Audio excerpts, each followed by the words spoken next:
Peggy 16. One of our first ever looks at XDefiant. First kill is good, he's found a second as well. I got 9, 3. I got 9. Pac-Man lights him up again. How the hell does he get sent to there? That is ridiculous. He is breaking ankles. This is the XDefiant Game Showcase, and we are inside the Poker Go studio located at the Aria Casino and Resort Hotel in the heart of the beautiful, action-packed Las Vegas Strip. Hello everyone, and welcome to XDefiant's Game Showcase. My name is Katie Bedford, and I'm joined by XDefiant's executive producer, Mark Rubin. We are so excited about today's showcase, and as you can see behind me, the players warming up for the show match a little bit later, because we're going to talk about what the team at Ubisoft has been up to since XDefiant was announced all the way back in 2021. Now, Mark, I know you have to be so thrilled, right? Because the day has finally arrived. Yes, thank you, Katie. Yes, I'm super excited that we are finally here in closed beta, and of course, in the studio with these guys. Also, I want to make sure people know that the NDA has been lifted for the closed beta. Okay. So that means players can post, stream, whatever they want. And I have to say, I'm super excited to see what people come up with. I know there's a lot of creative people in the community, so I'm sure it's going to be great. But before we get to that, we got to talk about what exactly to expect in today's showcase. Coming up next, we're taking a deep dive into XDefiant and some of its most important features. This includes an overview of the game itself, details about factions and loadouts, the maps and modes the game has to offer, and then a look into XDefiant's seasonal roadmap. Following our deep dive, we will welcome in two very special casters, Ubershouts and I Hold Shift, to get us ready for the main event, which is a best-of-7 series with some of the very best FPS players. Aches and Pac-Man will captain our two teams throughout. So as you've seen, we've got a lot to get through, but before the fun begins, I think we've got to talk a little bit more about XDefiant's closed beta. Absolutely. So the closed beta is available for 10 days on PC, PS5, and Xbox Series X and S, and we'll have full crossplay support. Now, if you want to get in on the closed beta, you can register at playxdefiant.com. And if you registered a while ago, then make sure to check your email to see if you got an invite. Also, by watching this stream or our partner channels streaming the beta, you have a chance to get access to the closed beta. That all sounds so great, but are you also able to tell us about what people can expect when they're in the closed beta? Yes, absolutely. You're going to see most of the maps and modes, all of the factions and weapons that we plan to have at launch. So it's a pretty full beta. And for the last 3 days, we're going to actually have players playing the ranked modes of some of our modes. So players will get a taste of ranked for the first time, which will be great. Also, I'm really excited to announce that there will be a rewards track. So think mini battle pass with exclusive content that players can unlock, and they'll keep it when the game goes live. Oh, I love that. Getting to keep something when you get it first. Make sure you go to playxdefiant.com to register, and you want to stay on this stream because if you want some of those exclusives, you do have a chance to get a closed beta access drop. And on top of that, we're going to see some players compete in XDefiant for the very first time coming up soon. But I do think, Mark, it's time for us to take a look at what exactly XDefiant has to offer.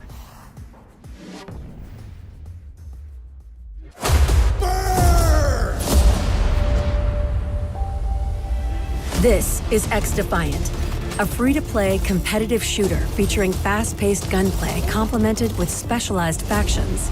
So, what are the factions? Our factions are all drawn from iconic Ubisoft worlds and represent distinct classes, each with unique abilities and ultras. You can choose any character from any faction to assemble your team of 6 players. And during the game, you can change your faction or loadout to adapt your strategy. For your loadout, choose from a large arsenal of weapons and attachments to customize and fit your playstyle. At its core, XDefiant features realistic gunplay and the fun, familiar mechanics of an arena shooter. Each battle will take place on one of our 14 starting maps. Play casual matches and have fun with players of all types and skills, where every match delivers an unpredictable and unique experience. Or play ranked mode in competitive matchups against your peers to push yourself further and see what you're truly made of, whether you're a beginner or ready to dominate the game. XDefiant is free with crossplay, so jump in with your friends across platforms. And as a live game with fresh new content every single season, XDefiant will continue to deliver an accelerating experience that will always be free to play and never pay to win. XDefiant brings together iconic factions from Ubisoft's many worlds. Throw members of different factions together in mixed teams, and no battle plays out the same way twice. Each faction brings a special set of skills to the table. Think of each faction as a class with a unique set of traits, activated abilities, and an ultra that can change the course of a match if you time it right. The spies of Echelon keep enemies off balance with subterfuge and info warfare, but they aren't afraid to get their hands dirty. Perfect for lone wolves, flankers, and anyone who appreciates the element of surprise.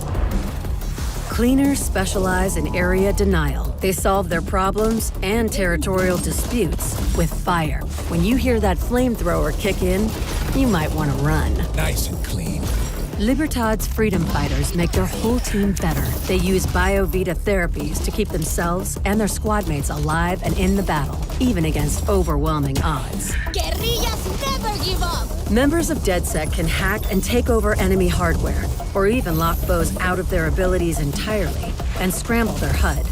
DedSec members also get to unleash this little guy. Who makes some friends? Phantoms are ex-ghosts who use their advanced tech for personal and team defense. They're the tankiest faction, and like Libertad, at their best when they roll with allies. Faction members can also equip any loadout, which brings us to the other stars of XDefiant, the weaponry. Here they come. Assault rifles, SMGs, LMGs, marksman rifles, snipers, shotguns, sidearms. Each one of the 24 weapons tuned for authenticity, feel, and gameplay balance. You can unlock over 40 attachments to tune each weapon to your preference, then combine factions and loadouts to create your own playstyle. And remember, every ability, ultra, and loadout has a counterplay, because in XDefiant, team tactics and old-fashioned marksmanship are key to any victory. That was a whole lot of information we just got. So Mark, if you wouldn't mind, could you talk to us a little bit about how those factions could complement someone's playstyle? Yeah, so one of the rules we had around creating factions is that a player should be able to focus on their own playstyle. What we did is we built into the factions a lot of passive team support. So no matter how you play, you'll likely be contributing to your team via traits and abilities. But the really best players are going to understand how all of the factions work as a team. Well, in those teams, they have to play somewhere, right? So why don't we go take a look now at some of XDefiant's maps and modes.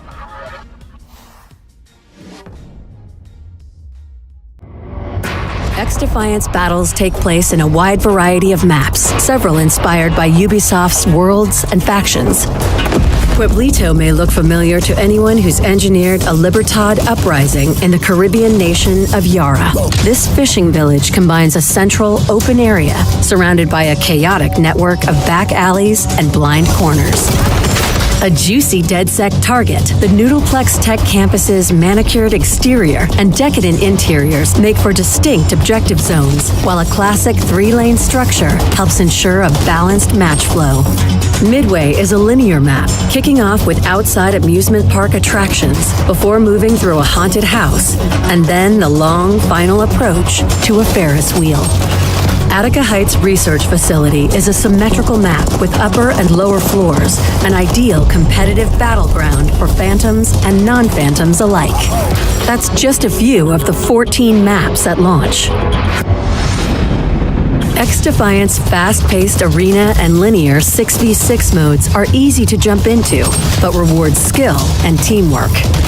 Domination and Occupy are riffs on classic arena modes, where you take and hold territory with help from your faction abilities. In Hotshot, another arena mode, you pick up bounties dropped by fallen enemies to score points. The player with the most bounties gets a movement and rate of fire boost, as well as a bounty score multiplier. But they also show up on the enemy's HUD, so good luck staying alive.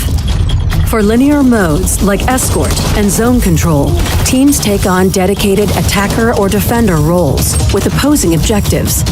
The attacking team's objective will progress them through the map, while the defense tries to stop them in their tracks.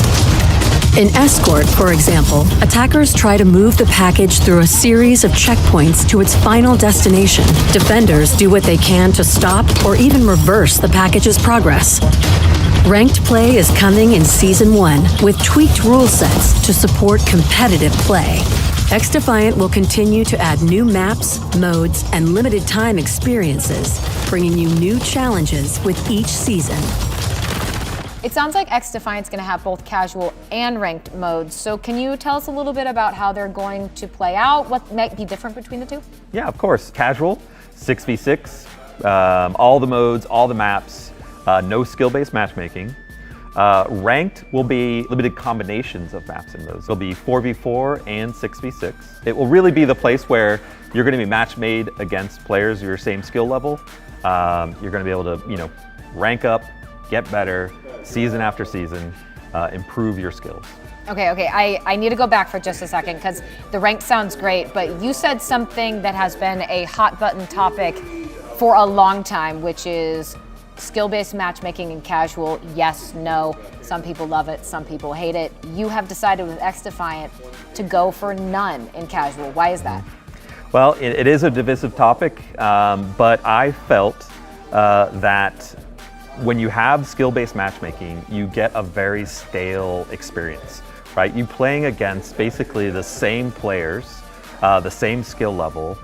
They probably play like you, right? They've used the same weapons and loadouts and make the same choices that you make. So you end up in this sort of static, Groundhog Day experience of just playing the same group of people over and over and over again. So by taking out skill-based matchmaking from casual, you get a more varied experience. You get into a match, some players are going to be better than you, some players are going to be worse than you.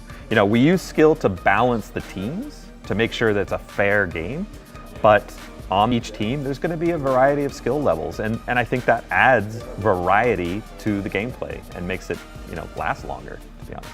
Well, whether the gameplay is in casual or in ranked, it's all going to involve the roadmap, so let's go take a look at that feature. Cover the gate! Smoke 'em!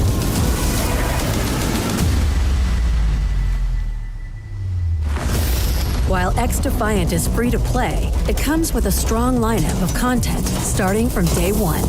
At launch, you can fight as one of 4 factions, along with the earnable hacktivist group, DeadSec. With 14 different maps, 24 unique weapons, and 44 customizable attachments to unlock, you'll have a wealth of content to dive into at the game's release. Every 3 months, we'll bring a new season that includes a brand new faction with new characters, new maps, new weapons, a new battle pass, new cosmetics, and events. Listening to our community and always being transparent will remain our priority. Plus, ongoing live support will deliver new seasonal events and balance updates. XDefiant is committed to supporting its players season over season with a wide variety of fresh and fun content that raises competition to the next level. I know XDefiant's been doing a lot of testing with the community, so could you tell us a little bit about what's been happening?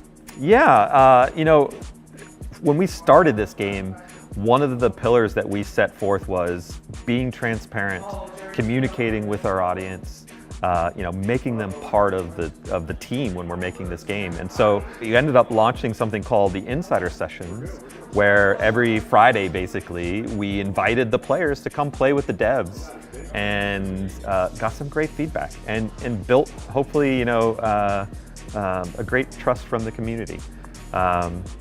It's been a great experience. It's made, I think, game development more fun in a way because we get to develop with the audience that we're playing with.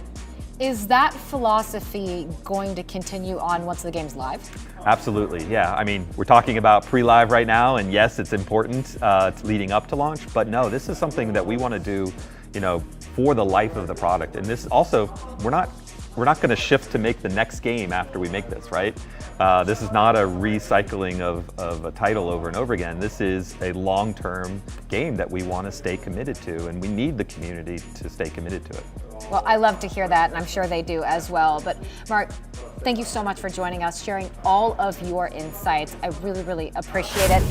But as a reminder, guys, XDefiant's closed beta is live right now. You can get access by watching this stream or other partner channels who are streaming the XDefiant beta. Or get your chance by registering at playxdefiant.com.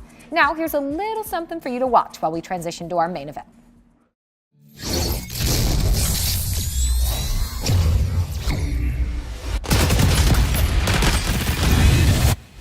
Stand by for hostilities. Weapons hot. Push the package to the delivery zone. Targeting enemy objective.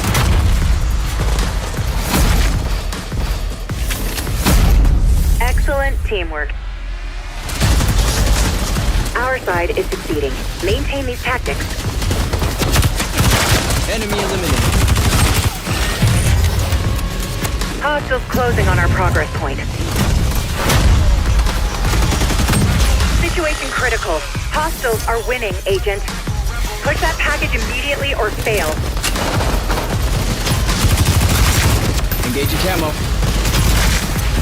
Do or die time. Stop the package, and that's all she wrote. We're facing mission failure, Agent. Target neutralized. Unequivocal victory achieved. Break the system, never budge. Kill the lawyers, kill the judge. No allegiance, not from us. We came for blood.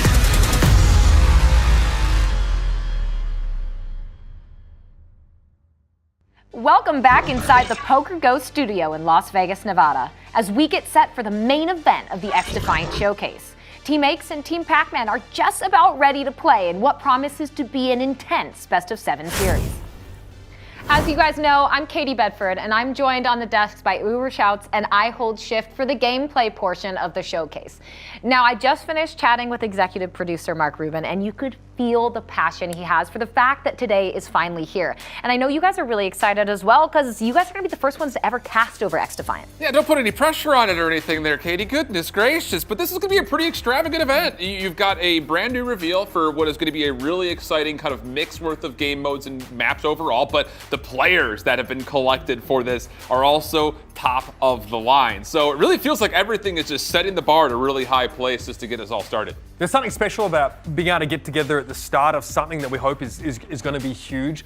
And the collection of players that we've brought in here have got incredible stories spanning years and years of FPS competition. So who better than to take this game for a test drive than these guys? Well, we got to see how those 8 players were divvied up into our 2 teams. So, Shift, why don't you lead us into Team X? Yeah, our captains, I think, did a really nice job trying to keep it really even, but I will say Aches in particular has picked an absolutely disastrous roster. Slacked, Zuma, and Crib6, a good balance of just historical SMG and ARs, so we'll kind of get a feel as far as composition is included. And then when you've got the personalities of Zuma and Crib6 independently, great, but together, I'm expecting these player camps to be a little wild. Yeah, maybe some chemical reactions on some of these rosters. On the other side of things, Team Pac-Man obviously headed up by the man himself, someone who's been working pretty close with the developers on XDefiant, so has a really good understanding of the game. We know that's going to translate in a big way. And the team he's picked, we've got current LA Thieves coach JCap, who is a back-to-back world champion in FPS. And Naval comes in as a part of the 2-piece that made that FaZe roster with Zuma so successful for that sort of stint. And then, of course, what team of legends would be complete without the one, the only Doug Sensor Martin, the most tenacious gamer I've ever seen. The man refuses to give up. He'll be out there and, of course, looking to throw down and come out swinging, Katie. Look, if nothing else, they have so much confidence, and that's why we actually sat down with Aches and Pac-Man, our 2 captains, to hear a little bit about their thoughts before everything gets started.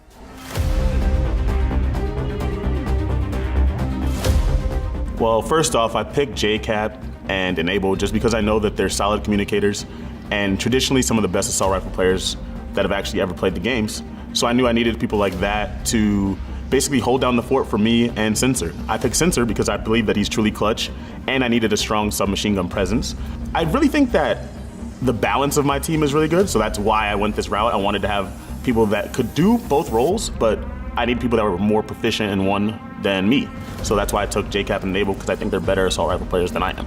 So beforehand, we got all the players 4 to 5 hours of game time, and I've specifically drafted my team in a way to really fill out the roles I wanted to get, and I think I got the best players in each role. Slack's actually been probably one of the better players that we've had so far. He's been killing it in all the play tests we've done, and so he really likes Libertad's Baya Vida, and I feel like that's a really crucial game swinging faction to play, and so I think he's going to do awesome in that role. And then we got Krim, who's just a really good long range marksman player, and we just got all our bases covered. Let's get into the schedule we're going to follow for today. We're starting with Domination on Noodleplex. Then we're going to head over to Zoo for Escort. Next, we'll play Occupy on Pueblito. Then it's Zone Control on Midway. Games 5, 6, and 7 will only be played if necessary. And that lineup will be Domination on Echelon HQ, Escort on Meltdown, and Occupy on Liberty. Now, before we get started, and we're just moments away from this show match, we gotta do some predictions. So, Uber, take it away. Who do you think is taking this entire series, this tournament, the whole thing? I got some intel because I was thrust into this baptism of fire during play tests, and I got absolutely fried by Pac-Man. Like back-to-back-to-back maps. The guy is absolutely nasty. He's been working pretty closely with the title, right, and with the development process, so understands the game really well. And I'm looking out for your boy Enable. 9-time major champion. The guy's still going to be beaming. I think he's one to watch. I still think you're undervaluing what Aches has done with this roster. Because, yeah, he's been working on the game as well. He's done nothing. You just asked him to play. I mean, what has he done? You can say the same thing about Pac. I'm still going with the fact that outside of the individual gun skill, we have a more recent pro player base on this roster. And on top of that, you've got two of the most explosive personalities. I'm expecting some Marrons to fly. This guy is ignoring the fact that Sensor is currently competing. No. Two big biceps aside, I'm still going with the more proven pro roster. Unreal. Unreal indeed. It looks like they're sticking with exactly the teams they introduced earlier, but that means it's time for map number 1. So Uber Shift, please take it away. Thank you very much, Katie. And finally, it is time to get the XDefiant showcase underway. Team Aches featuring Slack, Zuber, and Crimsix go up against Team Pac-Man featuring JCap, Enable, and Sensor. Map 1 is Noodleplex Domination. It all starts now. Oh man, I could not be more excited to see these guys get fiery, get lit, see who's gonna start the trash talk in person first. That's the biggest thing. But as you start to mention, domination, 3 points, capture them, earn time. Capture 2 of them, you get 2 points per second. Otherwise, you'll be stuck on 1. And there is the potential of full triple domination in this mode. Yeah, great start here for Team Pac-Man. You see Sensor straight up the middle of the map. He has his secondary weapon out. He's moving faster when he has that gun up as opposed to his primary. And nice use of the mag barrier down here for JCap. Sets up a pretty defensible position in the middle of the map, and now Team Aches are going to get pushed off these objectives. Yeah, the early control of B, I think, is going to be the majority of what you're always going to see in domination, but it's down to what these players feel is the stronger side, as often these maps are not fully symmetrical, right? So do you want A and B? Do you want B and C? That's kind of going to be the biggest battle, while also still focused on the mid-map, and I think most importantly, what weapons and what abilities are we going to see trying to control those spaces? Yeah, so every player on either of these teams are playing as a different class. These classes are actually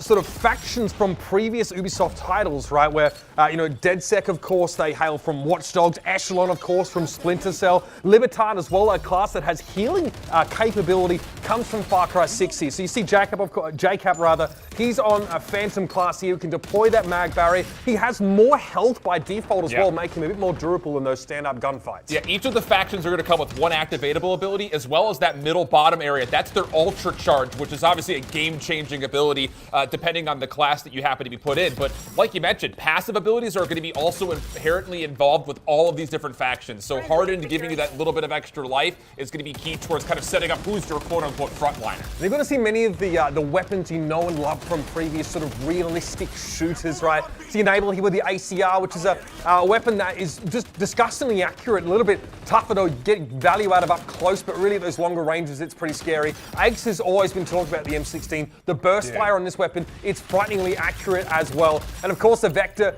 comes into this game, Pac-Man making full use of that, getting right up in his opponent's faces. Yeah, it's one of those things you do see that kind of backline, frontline mentality, not just because of those classes and factions, but more so off of the weapons themselves, where that M16, yeah, burst weapon, it's not going to be all that successful when you get into close quarters. You want to try to see those subs really kind of force the issue when you start to make these objective-based plays, which, by the way, speaking of, not to lose sight of the state of the game here, this has been a dominant start from Team Pac-Man. Incendiary drone's going to be called out. That's going to leave that little trail of napalm right down a line as they try to re-break in, try to get this game close for Team 8. Crimsix on the Phantom class here, so again, has access to that mag barrier if he wants to deploy it here. Does throw it up, but too far in front of him here, and he gets overrun. Able to find a quick double here, and teammates for a moment able to control the courtyard.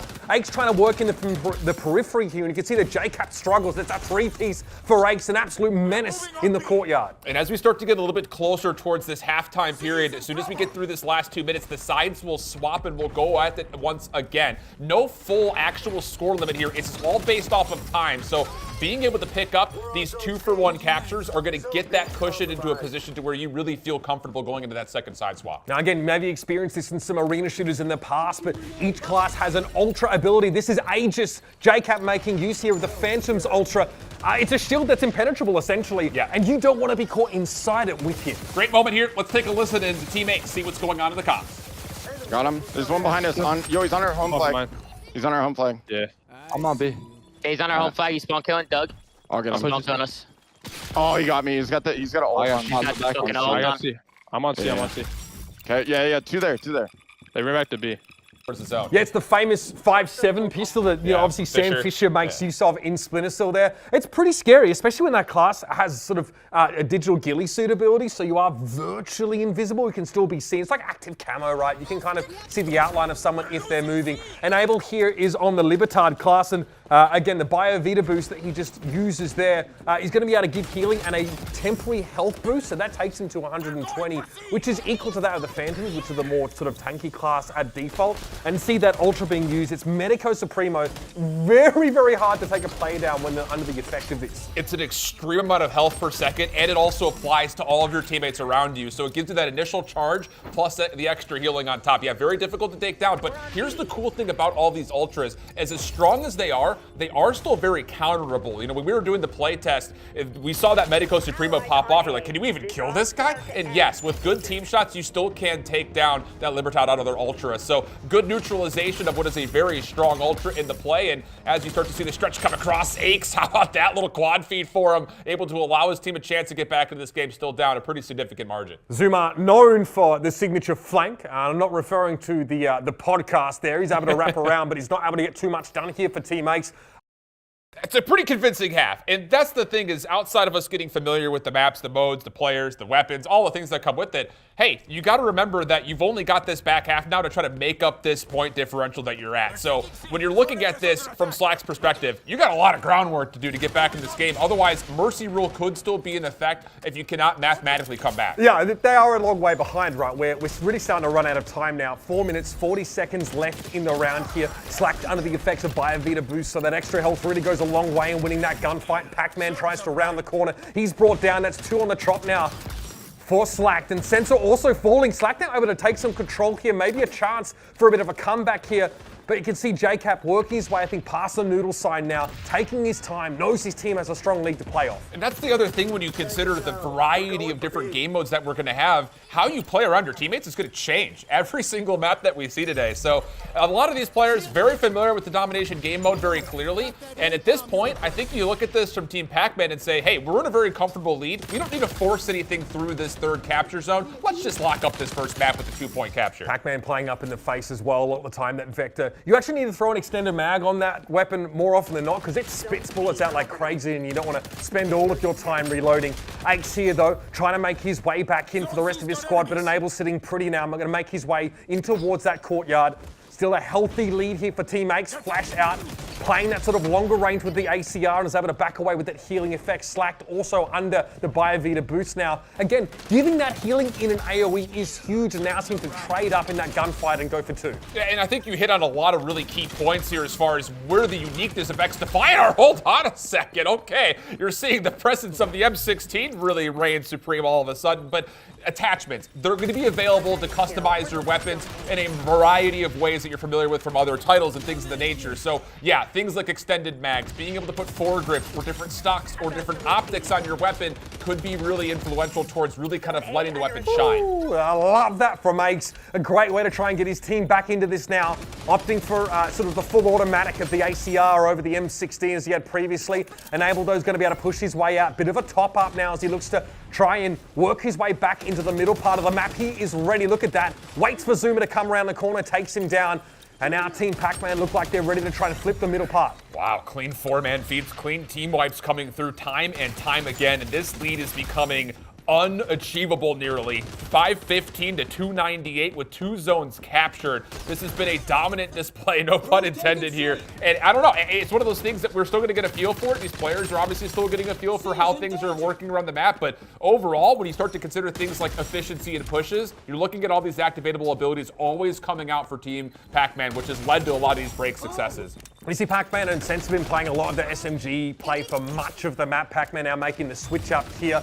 But it is obviously 2 points to 1. Slack looking to try and flip things back here over on C, but we're getting out of hand now. It's a minute 55 left in the round. A huge lead for Team Pac-Man. You essentially have to play for a triple cap at this point in time. It's never something you want to hear because it's very difficult to be able to hold all 3 zones at the same time. Things like spawn changes, those are tough to read in 4v4s, although Slack, Crim getting work done, but right as soon as I say it, it's an immediate bounce back. Pac-Man able to get right back into the mix, and this becomes, again, that point where it becomes unachievable, you feel like, just based on the score, and there it is. Mercy rule applied. It was too difficult and too impossible mathematically for the team to come back, so yes, the game is automatically ended. Yeah, what an opening here for Team Pac-Man. A bit of a drubbing, I've got to say. Team Ace struggling to keep up there, and I really love seeing a lot of the up-close and personal play, a lot of the SMG running from Team Pac-Man really makes a big difference. What a way to start the series. Team Pac-Man go up 1-0. Talk about a best case scenario for Team Pac-Man. That was a heck of a game 1, and they took it in style. So let's go ahead and bring up those game results to see exactly how they got it done. Uber, walk us through it. Yeah, let's talk about a captain on Team Pac-Man's side, the man himself. He's playing right up close and personal a lot of the time, and that's actually by design because he is using the class known as the Cleaners, right? Which is obviously a faction from Tom Clancy's The Division. Their passive ability actually limits their max range. So already you need to try and find a way to get a bit closer, but you trade that for having incendiary damage on all of your shots. So really, really hard to stave that damage off. Pac-Man is, pushing a lot of close corridors, getting value out of the incinerator drone, which just throws napalm down in a line. And look at the bottom of the scoreboard there. I'm not pointing out JCap for any sort of negative reason, but he comes out with 12 assists. He is moving to the middle part of the map, that courtyard, setting up the mag barrier so Pac-Man can close the gap safely. That little 2-piece has been a huge part of the success for Team Pac-Man so far. They looked really good. You know who didn't look really good? This guy's team. The team that got Mercy Rule in map 1. How are you doing? Are you okay? You guys act like this isn't a best of 7. It's just one map. Yeah, you arbitrarily picked the wrong team. Now you have to own it. I'm fine. I'm still sticking with my boys. Okay. All right, I got faith. Zuma only had 1,500 damage. He's gonna clean things up. All right, he's got his nickname on being a Zuma flank. We're gonna see that come into play more often. And here's the thing: even though your boys may have been more efficient off of the overall abilities, if Slacked is gonna be doing stuff like this throughout the day with the M16, I'm still thinking that these guys could come back and possibly win 4 maps in a row because this is some nasty gameplay and really showcases the high level ceiling that the M16 has when it comes to kill potential. You've got to look out for the Libertad class. Not only do they have increased passive health regeneration, but if you pop that Biovita boost before jumping into a fight, you get that over health essentially for yourself and anybody close by, plus the increased healing. So really scary if you run into an opponent who's just popped that ability. You have to nail them quickly, otherwise they will kill you 1-1. All right, again, Team Pac-Man taking the first map, Noodleplex going their way, but that doesn't mean Team X can't answer back on Escort, which will be played on Zoo coming up in just a minute, because first, we actually took the time to talk to the players because we wanted to know who they think their team's MVP is going to be, and also the most respected or maybe even feared player across the aisle. I'm looking for a player to carry our team today. I have to go with Aches. You know, he's been working hands-on with XDefiant and been working on the game, so I expect him to know all the little things, you know, and carry us to victory. Clutch situation on my team right now, I think I'm leaning on Doug Sensenmarch, still competing at almost the highest level, doing his thing. And, you know, I think that experience, he's still grinding every day. I think he's gonna come out and be the X factor for us. I expect Aches to fully carry us if he needs to. Like I said, he has the most playtime on the game. The guy's helped make the game. So when I'm looking at someone to clutch up for the team, it's gotta be him. The hard carry's gotta be Pac. This only because it would be me, but he's got a lot more reps than everyone else on the team. So he's got the experience. I'll give it to him. You give me like 2 days though, and I'd be the hard carry. I'd be the best in the entire lobby.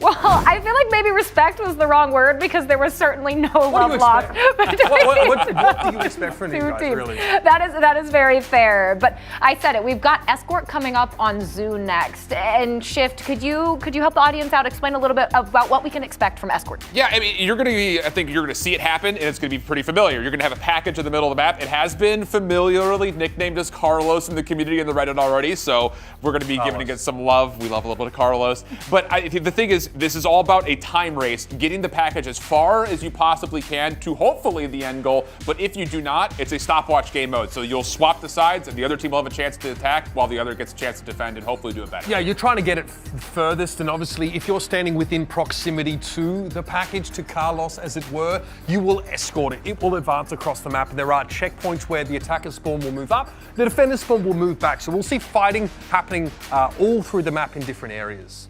Well, we'll have to find out what happens to Carlos and who does the best job of getting Zoo down and moving that Escort package, which means we're handing it back over to Uber and Shift to take it away for map 2. Thanks so much, Katie. My boys, they may be down for now, but hey, it's best of 7. We've got Zoo, we've got Escort, and I'm ready to see the action come underway. A lot of different variety of game modes that we're gonna have, but this is the one to try to get it all knotted up at one apiece. Let's get it on. Here we go now. We're going to be starting with the defenders here. JCap, we're on deck with him. And there's a bit of time before the round begins, about 30 to sort of 40 seconds where you can go up and set up. Now, I want you to keep an eye on this left-hand side of the map where JCap is heading. There's actually a pretty wide expanse between the attacker's spawn and where JCap's about to post up. So the ACR pretty effective at this kind of range.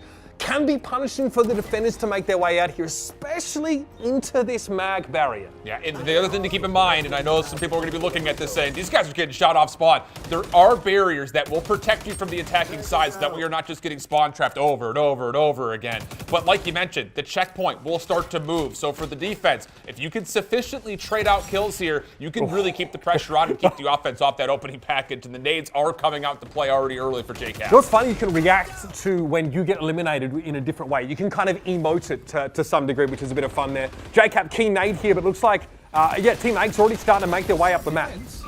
Well dealt with, though. How about this from Pac-Man?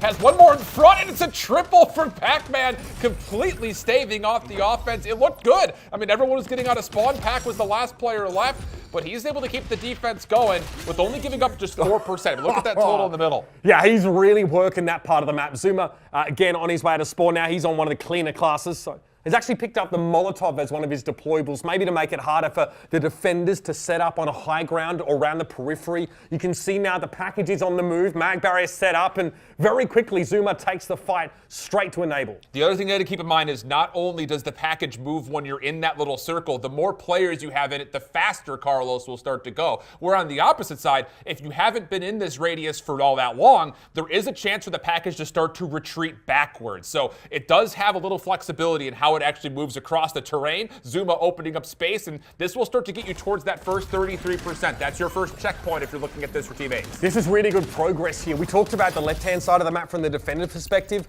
The other side of the map actually has closer quarters where your SMGs can actually advance and they don't have to cross this like wide expanse of open space. Crim6 hoping to wrap around here. He takes JCab by surprise and he's able to get the better of him now. Wraps around, he has that mag barrier available, but he wants to keep nipping at the heels of the defenders, making it hard to set up and enable. Might be the next to fall into his trap. Crim6 taking some shots. He can't believe it didn't quite connect there. Eventually, he's going to fall.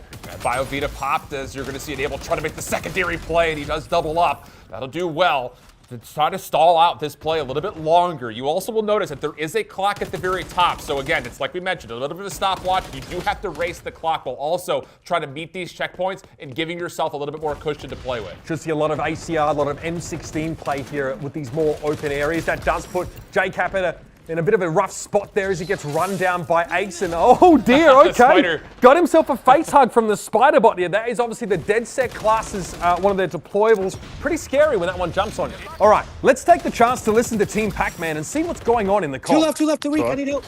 Yeah, hold on. I'll push it through right then. I'll push it through right. Prim weak. Far left. Oh, they're behind the wall. 3 left. All 3 left. 2. 3, they're all weak. Nice. Oh my God. I have an annihilator. I'm popping it. I got one. Oh my God. Get talked.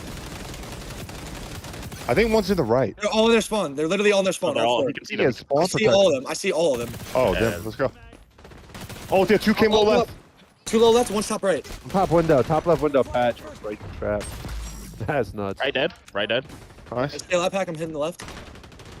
But let's talk about the defenders because Team Pac-Man are settling into this. And now the digital ghillie suit sensor got to be coming out here with that Ultra, and Crim6 gets blasted. That's 2. Zuma going to fall next. Look at the little synergy, though. The MagSec barrier gets popped right as the sonar goggles come out. So not only are the defense settling in, they're starting to dominate again. This payload has moved all the way back to just 14% worth of progress. So this thing needs to start to get on its high horse if Carlos wants to see the second part of this map. Okay, here it is. Lockout is available for Pac-Man. Curious to see how he tries to make use of it. Maybe if there's a Phantom class trying to use Aegis or something similar, he can shut that down. He sees Aegis coming though. Pac-Man really starting to fry on this side of the map with the MP7. JCat those managed to wrap around behind Crim6, start to put pressure down, but we have a minute left in the round, and the package has, a long way to go. We'll be putting it late. And it's getting further and further and further away from the checkpoint. So yeah, we need to start seeing something here from the offensive side. Otherwise, this could be another very quick second map. Team Pac-Man just laying on the heavy damage right now, right in front of the payload. 43 seconds. Finally, the offense will get on to start to move this, but Enable's on the flank, able to take the players right back off. BioVita pop, and that will be enough for Enable to actually, I don't want this battle. Let me back away, try to value my life. Not able to do so. Ake's able to find the kill, is he? There it is, sonar goggles out. Yeah. That will help confirm it. He pops the sonar goggles. His opponent was using BioVita boost, that's why they came up orange, so he probably realized in one burst he wasn't even able to bring them down. It's going to be Sensor, though, able to take care of Ace. Now the package start to make some real progress. 22.5%. Crim6 able to shut down Pac-Man now and start to get back on the attack once more. And that little hologram of where Carlos was, that was actually where the finish line would have been, saying this is your forward progress, so to speak. But overtime also in play, so no more clock is available. So the offense has to stay on the package, and they will not be able to do so. That was not a great play from the offensive half there from Team Ace. JCap is sat there. He has Aegis ready to go. So even if there is an attacker that just turns up and tries to advance through the map, he's probably going to be able to shut them down pretty comfortably. And now Team Pac-Man in a pretty, again, I'll use the word again, comfortable position, right? They only have to push through, what was it, like 22% of the map in order to win. Yeah, that's the biggest thing about it is, let's just say, for instance, hypothetically, that Carlos was able to get all the way to the finish line. Then it becomes a race against who did it faster. But since Carlos didn't even make it past the first checkpoint, now the goal from Team Pac-Man is, hey, just get it to that 28% mark to get the win and put yourself in a comfortable 2-0 position. Opening the digital ghillie suit is Aches. Just try to get a read for free here on where exactly the offense is coming from. Only takes down 1 elimination, though, so a sizable trade as the offense starts to make its play forward. Yeah, Aches trying to control the right-hand side of the map. He correctly reads, actually, that Team Pac-Man want to go there first, so just a bit of a rat play with the ghillie suit. But if you move, you can be spotted, so you're not completely invisible. Slacked is going to be very, very hard to remove from this spot. This is like a little bit of a little head box here where, Enable would have had to just drill him in the head pretty expertly from long range to have done too much about it. So this is the first this first order of business is to get Slacked out of that position for the attackers. And you need to start using some possible activatables. One thing to keep in mind, when you swap the sides, your ultras completely reset. So things like the Aegis that was held onto at the end of that last round, that does not come with you. So you have to recharge all these ultras up once again, and it looks like the offense is able to clear out some of these key positions to get onto Carlos and start making some moves. See, Pac-Man making great use again of the incinerator drone there, just straight down the corridor, making it very, very hard for anyone to push up towards him, giving him a lot of room to work. And we're on the move here. Your Sensor trying to make his way to the right-hand side. He's been playing the MP7 pretty much this entire map so far. That combined with the digital ghillie suit, when you're not moving, makes it very, very hard to spot you. It's almost impossible to sort of win that. You've got to have a sixth sense about that kind of thing. 15% and counting here. Team Pac-Man taking no prisoners. And a prime example right there of Sensor being able to scout out the opposite echelon in that digital ghillie suit. So yes, it's difficult to see players, but if you've got a keen eye, it's easy to pick them up. And that is it right there. Wow. Well, quick as you like, it's another map where Team Pac-Man come out on top. A indomitable defense turns into a lightning-fast attack, and that's going to be 2-0. Well, I know this is a best of 7, but Team Pac-Man in 2 maps is already halfway to winning the entire show match, and that is very scary, especially for Shift, who picked Team Ace. Look, it was a mercy rule in Game 1 as we pulled these results. It was unstoppable Game 2. What is going on? Look, Team Pac-Man is getting it done outside of just Pac-Man, who is the one that really kind of showed up on the top of the scoreboard for his squad in map number 1. To see JCap, Enable, and Sensor all put together some incredible numbers, that just goes to show that the team is fully clicking and fully functioning, which is a bit of a surprise to us generally, considering that they had a last-minute fill-in for JCap, and he's topping the leaderboard. Yeah, I mean, in playtest, Pac-Man is like solo carrying the team, unless Ace is on that same team, in which case it's super unbalanced experience, and we're just getting absolutely smacked there. Look, you saw how difficult it was, I think, for Team Ace to start to attack on that map.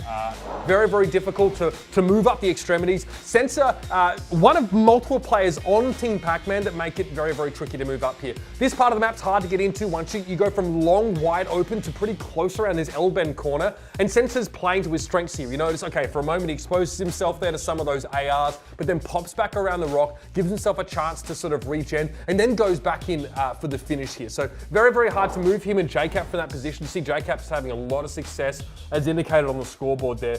Really hard, I think, to get started on that map. It's a shame because Zoo's a fantastic, gorgeous map. You'll see it, of course, if you have a chance to sort of, in the future. We didn't get to see as much of it, though, of course, as the team who attacks first isn't able to get very far. And to see Doug playing around his teammates like that, that's just great, rare form for Doug Sensor Martin, who we're used to seeing. That's common form. Now, common form Doug Sensor Martin is him without sleeves on. I don't know who enforced the sleeves rule for this event, but you had to know that Doug's feeling more constrained than normal. We have a strict fire code here in Nevada. It gets too hot in there if he gets the guns out, you know what I'm saying? All right, fair. Yeah. Look, attention stays on XDefiant, not Doug, okay? That's what we're trying to get at. Let's go ahead and pull up that schedule because we're moving on to map number 3. That's going to be on Pueblito, and it's going to be the Occupy game mode. So, Shift, if you wouldn't mind, we've seen Domination, we've seen Escort. What can we expect out of Occupy? This is a game mode that all 8 of these players are going to be very familiar with. It is a moving hill-based game mode. You're going to see 5 different zones that will open up. They'll extend for 60 seconds at most, and when you're in control of the hill, you'll generate score, and then you'll rotate, try to do the whole thing all over again, where you're going to be seeing a lot of really interesting keys towards gameplay. Domination's all about just controlling the map. As you start to see Occupy come through, it's about picking which parts of the map that you want to run with, because you're going to see a lot of things like spawn manipulation really come into play towards gaining favor of winning those Occupy zones. Yeah, that's definitely like a more advanced look at this game type, because the hill obviously will move in a predictable pattern from spot to spot. So you do want to try and make sure you're spawning in like an advantageous location. We'll see if that comes out here. We'll see how familiar like a lot of the players are, because Ace and Pac-Man probably have the spawns memorized. The rest of the boys are just trying to get their gunning up. I'm going to be honest with you. Well, look, if there's going to be any mode, any game where Team Ace can come back, it's really going to need to be this one, especially considering how familiar they should be with it. But I want to give them a little bit more time to get those comms, to figure themselves out. We got to talk about the giveaway. We got to talk about closed beta access. By watching the stream or partner channels streaming the beta, you get a chance to claim closed beta access. If you registered previously, check your email because some invites have already been sent out, and it's going to be available on PC, PS5, and Xbox Series for players with full crossplay support. As always, make sure to register at playxdefiant.com for a chance at access, but this is the first time our game has had no NDA, so stick around to see what happens. And we're going to see right now if Team X can get it done because, well, if they go 3 down in the hole, that's going to be real tough. So Uber Shift, I'm going to let you guys take it away, and Shift, good luck. Yeah, you're going to need a Shift. Thank you very much, Katie. That's right, ladies and gentlemen, it's time to jump into Pueblito. The game mode is Occupy. It's 2-0 right now in favor of Team Pac-Man. Teammates need to start to get their foot on the gas, have a chance to make that comeback, that salty run back right here, right now. Oh, let's go, baby. This is one that I will say I have a lot of inherent trust that my team of 4 is going to be able to really show up. For what reason? For literally look, what reason? This map with Aches, he's got the IGL comms down. I trust him to direct the troops just a touch better than Pac-Man. He's fried. Okay. My boy's fried. All right. Is that phase? Sensor, Doug, Martin out here. Let's go, baby. Straight in the middle part of the map with the MP7 and a huge open here. Again, great to start to get some early points here on that in this sort of first Occupy zone. Zuma trying to work his way in from the outside here. You see the Molotov down on the ground. Zuma getting a lot of value out of that. And a really cool look at the overall movement mechanics out of Zuma, just sliding underneath to find that little backdoor entry. When that's the only way that you can get in is by crouching through or by, of course, getting on those hands and knees and sliding on into the zone. So yeah, 18 seconds worth of time already. Not bad at all for Team Pac-Man, but as you see at the clock, zone will expire in 15 seconds and our team's gonna be focused on trying to rotate to the next hill. Something you saw there very quickly is that players are able to change between those loadouts quite intuitively, quite quickly in between spawns. We're on board with Crimsix now, trying to get some value here with that MP7. Has access to that mag barrier, but with the zone expiring and moving right now, doesn't need to worry about it. Teammates have actually been able to make up that early deficit now, getting 2/3 of the points, and Team Pac-Man are able to at least get started early here on this next point. Yeah, looking solid for it, at least at the moment. Sensor trying to open up the opening front door here, just trying to work from the front. This is just a full-on stack. Yeah, be careful of any potential pinches, which looks like that will kind of allow an opportunity for the zone to stay in the hands. Even with the M16s at range, I mean, this is just great lockdown, watching the different angles of approach that can come through. And now as you get to that 30-second mark, you start to see that good last chance here for the team to break. Something I like about the gameplay on Pueblito Shift is that there are some parts of the map you can only sort of slide through, like you sort of like, you know, garage doors sort of pulled down or just little openings you can slide in and under. Makes for some really exciting dynamic gameplay here. Sensor being a bit of a rat there, of course, with the digital ghillie suit, but we'll take those. He's able to get 2 down, and Team Pac-Man now all over this Occupy point. Yeah, looking really good as far as how you control the space on the exit. And it'd be curious, I think, to see, you know, as we continue through these, will our players change the activated abilities that they want? Because I'm a firm believer that if you're playing the Libertad, the healing class, that the El Remedio is actually great for these Occupies because you can just drop it down. It has an aura gas. Right? Yeah, so you kind of just know where your healing is going to be if you're a teammate of those Libertad classes. Yeah, look, in a similar vein, you see Pac-Man again comes out with the incinerator drone. You know, in those close quarters, you can see the flames starting to leak. That's not even from Pac-Man, by the way. That's someone else, if I'm not mistaken. We haven't even talked about the Ultra yet of the cleaners known as the Purifier. It's a flamethrower. I think that's pretty self-explanatory. Crimsix, hey, anybody want fries with that? My guy just got absolutely roasted across the map. That, again, was that incendiary drone. Lovely delivery there by Pac-Man. And Pac-Man's team is just doing a better job right now of utilizing these abilities. I don't think at any point when we were playtesting, you look at them and say that any particular ability is more overpowered than others. The balance is really fair, and it still plays around the gameplay and the gunplay great, but it does give you that little extra effort when it comes to either setting up holds on the Occupies or, in particular, trying to find ways to break. And Team Pac-Man doing a really nice job of really executing on that. This has been really back and forth, though, here. This last zone for Team H has been pretty profitable here.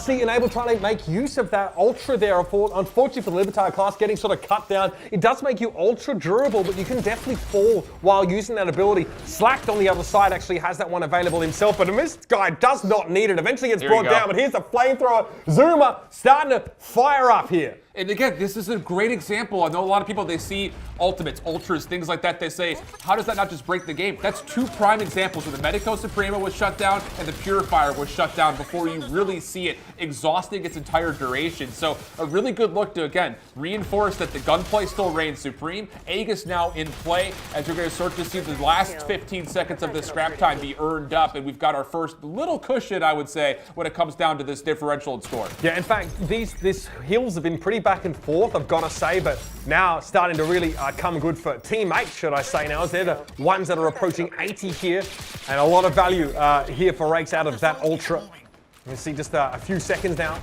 into this next zone. 3 minutes 23 on the clock. Slackity have brought down Aegis, finding those 2 big kills earlier on, but JCap able to double down himself there and start to fire back. Yeah, and Crypsix now just going to bump out the occupy zone just a touch here, just trying to create a little bit of proximity to make sure that all these break attempts are essentially contested before you even see the zone. Really good stuff. Mag barrier to reinforce while his regen's in play, and this is now essentially 2 back-to-back zones that Team Aegis has done really well with this occupy rotation. Yeah, I think you can see Team Pac-Man starting to fall behind a little bit. Enable able to find a couple quick kills there, but at long range, Crimsix able to bring him down. That's 2 for the man himself here. He already deployed that barrier just to control this small corridor, and he really hasn't left this part of the map now.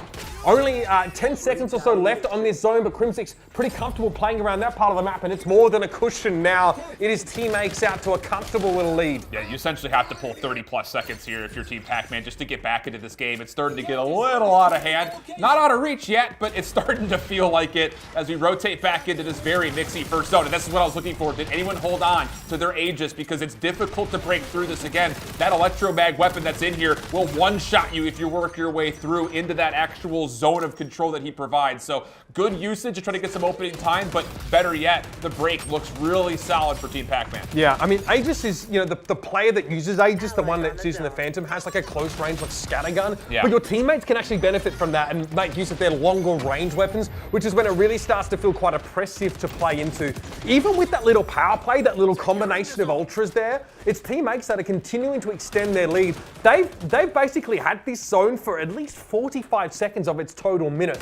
Very, very hard to sort of recover from now for Pac-Man as they are continuing to stay behind by about that 45 margin. This is what we call those 40-20 exchanges, where you're soaking up either the first 20 and back 20, and you're only letting your opponent to get in for a small amount of scrap time.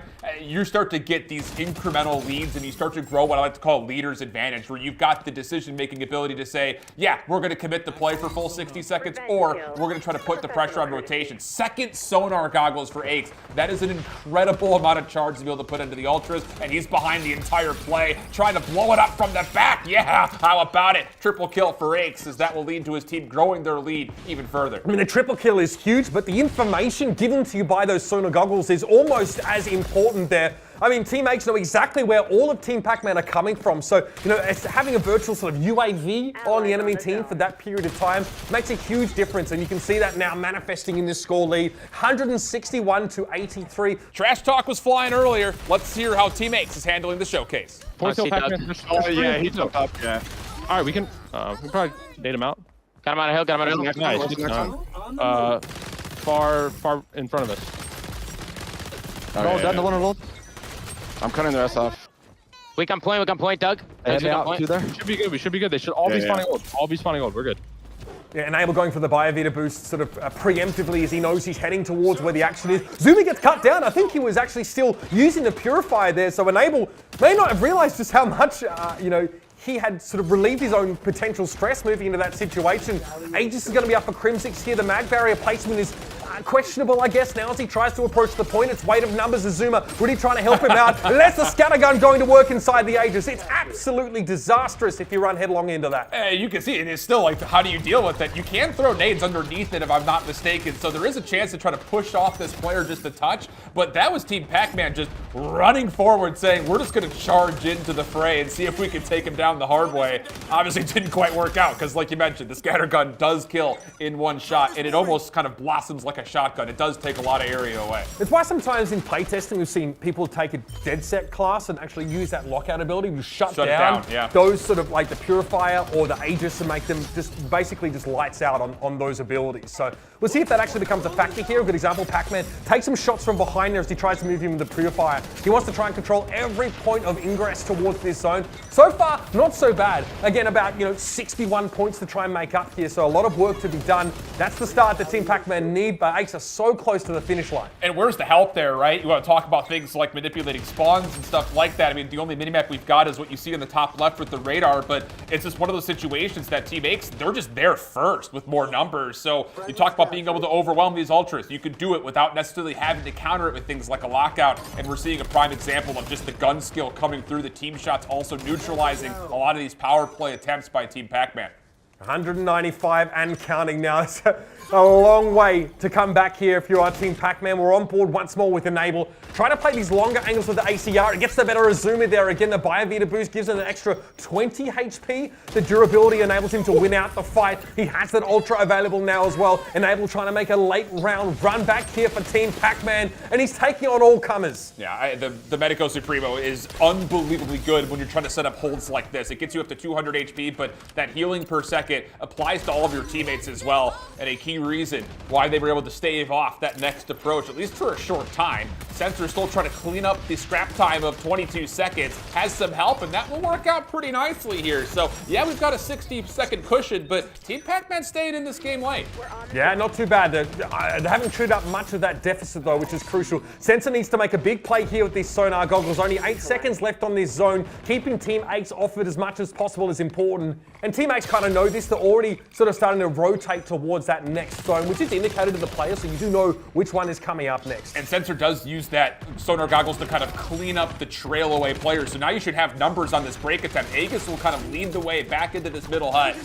And that will lead to some very significant time here. The clock will stop at 200 points here for Team Ace, while Pac-Man squad have used a lot of their ultras just to get back into this game. You have to hold a full 60. This is a difficult, hard point to do it in, simply due to the fact that they can be coming from anywhere. Yeah, A just had to be used there to get Pac-Man and his team on the point for a time. They've managed to chew up the lead a little bit now, down to about 47 points. But Team Ace are starting to move back in numbers. Crimsic with 2, Slacked with 2 as well, starting to cut their way through Team Pac-Man. Where are the rest of the reinforcements going to come from? Mag Barrier deployed, Crimsic's benefiting from the Libertad healing as well. Purifier pop, but Sensor is actually able to shut Zuma down once more. Wow. But that's the only kind of look in Team Pac-Man have here. So far, it's looking good for Team Ace to close out. That's just so clean as far as who's the next man up, right? I mean, it's this sort of straight funnel of who's coming into the zone, but good kind of bounce back and forth, passing the baton, if you will, of who's going to stay in, who's going to back out and get their regen. And it leads to now almost a put-away game, trying to get to 250 points. 54 seconds also, I believe, on the game clock here if this were to kind of keep being contested. So a lot of advantages here for Team Ace to get on the scoreboard. Yeah, you see Pac-Man quarters, he's trying to deploy the incendiary drone. Sensor looking to try and make his way over towards the point here, but that lead has started to billow out in a big way here. And you can see Team Ace there very much focused, very much dialed in these final moments. They know they pretty much got it. Crims has had an incredible map so far. He is really starting to fire up and has had a huge impact now. That is going to be a dominant Team Ace victory here on Pueblito. Look, I might have been doubting, but Shift held the faith, and for good reason. Team Ace finally on the board. No 3-0 here for Team Pac-Man, because now Team Ace looking to close that deficit. And I mean, Uber, it seems like they really woke up. What exactly allowed them to do this? Because it wasn't a close game. Yeah, okay, so I think this played out very differently to how the first 2 games did. And a lot of it has to do with the fact that this is Occupy, and I think the way you play around the map is very different. But I think Ace absolutely fried that map. He had a really difficult time on Zoo. He comes alive. Slacked has taken to this game like a fish to water, I think, in a big way. See him getting a lot of value out of his AoE healing available to the Libertad class around certain clusters in the map. And that's the kind of thing that enables someone like Ace to just to hang around in those gunfights a little bit longer, even if, you know, his class, you know, being big echelon doesn't have the same durability as some of the others. Really very impressed, and I think you can see Team X had a real plan. Every time there's a new hill spawning, they're there in advance. They have a lot of info from those the sort of recon goggles. They can see people coming. I think Ace is ultra in many of those sort of pre-hill situations was a ton of really important early info. Well, I think case in point, I love that you just mentioned that because Shift Ultra usage in general looked way better for Team X. I think the word that I could use is it was proactively being used, whereas in our first two maps, it almost felt like oh, wait a second, we have these things that we could use, we may as well throw them out there. This is a prime example of it. On a break attempt of a new zone, you've got Crim6 who, yeah, the mag barrier may not have been exactly efficient, but look at how he's able to help his team clear and then reinforce the zone by popping Aegis. And like we mentioned, it's difficult to deal with if you don't have a dead sec to lock you out of it and just completely counter. And you see the scatter gun really shining with the double that he's able to, again, cement not just the rest of this time, but also kind of building a insurmountable cushion on the overall scoreboard. Not only did the Ultras look better, but I think the synergy within the players on top of that. But that means we're ready to get into zone control on Midway for game number 4. A chance here for Team X to be able to even things up with Team Pac-Man and guarantee us games 5, 6, and potentially even 7. But first, we gotta go back to the players because we did actually ask them, now that they've got their hands on XDefiant, what they are liking about the game so far. XDefiant. Well, let's just say it's a huge, huge, huge threat to all the devs, all the game developers, everyone that's making FPS shooters out there. This is going to sway a crowd that has been basically preaching about change your game this, change your game that, right? This is all their hopes and dreams. Honestly, the best part about XDefiant to me is how fluid the game feels, the movement in the game, and just, it gives me an old school vibe that the old games used to give me. I feel like you're sliding around really fast, the gunplay is really fun, and it's just a new take on an old style of play that I really think that people will love. Yeah, as a former pro, one thing I really like about the game is just how it looks. Very colorful, very easy to look at, and it just plays really well. I think the movement feels fluid and feels nice, the gunplay feels really good, so I'm really excited to get in and just play some games. What caught my eye about XDefiant was Pat. He was the one who brought me onto it. He showed me more about it, and then when I started playing it, I was surprisingly interested. I actually thought it was a lot of fun. We did a couple of play tests online, and it blew my expectations out of the water. So I think playing on a LAN setup and playing with all of my friends in real life is going to be a great time. It's going to be great competition, and I'm really looking forward to taking home this win for our team. I've known these guys for a long time, and if there's one thing I know, they're very honest in what they say. Sometimes too honest. Yes. Sometimes too honest. But what I got from that is there's excitement there, right? And Uber, generally just a sense of enjoyment about what they were playing. Yeah, I mean, look, for me, having sort of played and casted FPS games for a long time, there's been two distinct camps. One type of FPS game where it's all about gunplay and there's a lot of focus there and there's like a lot of fidelity, a lot of faithfulness to the weapons of modern warfare, so to speak. And then another stream of games that's really focused on like abilities and team play and positional operation and that sort of arena vibe. XDefiant really brings those two together on a collision course for greatness. Not many games have been able to, to bring those two sort of strands of FPS together and tie them in such a neat bow. So I'm not surprised to hear the players' reactions. I think I'm definitely in agreement. I think we're onto something here. I think at the same rate, you're also seeing both elements of the game where it comes to gunplay and ability play both be changing towards win condition of any particular map or mode. So it's not one that you can just get away with doing one or doing the other. You kind of have to bring both of those elements to life, and seeing our players who, of course, as you mentioned at the top of the show, they're our highest pedigree of FPS gamers that are out there, now start to realize that, wait a second, these abilities are going to be key to kind of giving us a little bit of separation. They're picking it up very rapidly, and it's definitely changing how I think they're experiencing the game in real time. Map to map, game to game, we are seeing them get more comfortable with those abilities and that gunplay, which means now it's time, an opportunity for Team Ace to tie things up 2-2 against Team Pac-Man. We're gonna head to zone control on Midway. Gentlemen, take it away. Oh, it's gonna be a fun one. Zone control, the last unique game mode that will have multiple control points that will start to move forward, kind of like Escort with the package, but more importantly, for Team Ace, a chance to get us all knotted up at 2. Let's go, baby. Team Pac-Man definitely definitely shell-shocked after that last little start. A chance to break back in. So Team Pac-Man will be defending these points here. So zones A and B will be unlocked to start with. So Team Pac-Man have to split their resources and defend those pretty effectively. And already you see the lineup here. Pac-Man really gravitates towards the cleaners class here. Straight away with an incinerator drone. And he's going to try and come out behind that. Look at that. See the healing. Even through the Biovita boost, it's not enough. It's a 3-piece for Pac-Man as he completely reads teammates out off the break. That's a clinic of cleaners right there. The incendiary drone off the start, but even using the SMG to get those incendiary rounds at close range to really add the burn effect. Unbelievable start, but a good bounce back off the re-break. Crimsix able to get over towards this first zone. That will lead towards progress. And again, these zones do capture faster depending on how many players are on it.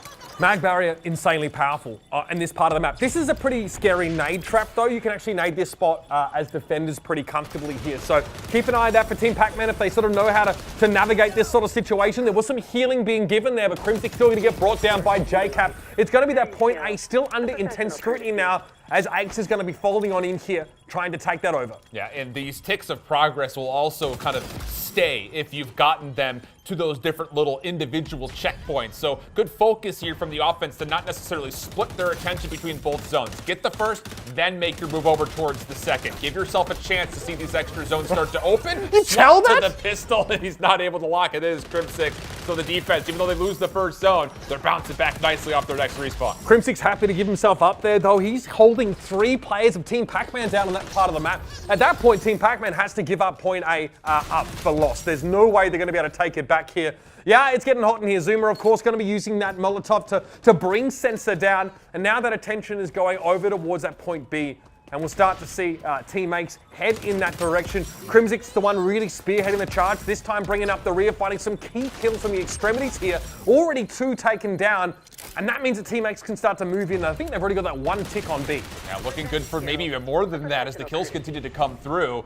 And this is what you kind of expect with these opening zones. Yes, it can get really mixy. The scraps, the trades, they can go really back and forth, but still, the offense will spawn in a closer location than the defense for these first 2 zones, and you're seeing Crimsix is right back into the action. B looking very plausible, pending they can finish off the final 2 eliminations, and that very well may be it right there. So now a chance to where the defenses start to lift things up as they get closer and closer towards their defensive spawns once this gets captured. I'm going to say Crimsix has come alive over the last couple of maps. Pueblito was really started to see him get fired up, and now he's extending that trend. 2 points captured here for teammates, and now we'll have points C and point C rather unlocked. It'll be just a 1 point for both teams to fight around for now. That's going to require them to move into this haunted house here in this middle part of the map. Yeah, this is where things get, you see a very different look. I mean, we didn't get a lot of chance to look at Zoo, but on these longer, the kind of more vertical maps, you start to see the dynamic of the map change between open spaces on some lanes versus close quarters combat in other ones as we get on in. Well popped, the Aegis will allow the capture zone to continue just to be soaked on up. Purifier, though, will counter, so how about that for a showcase on how to use Ultras? Yeah, again, one of the few Ultras that can really answer that Aegis very effectively there. Crimsix really didn't know what hit him.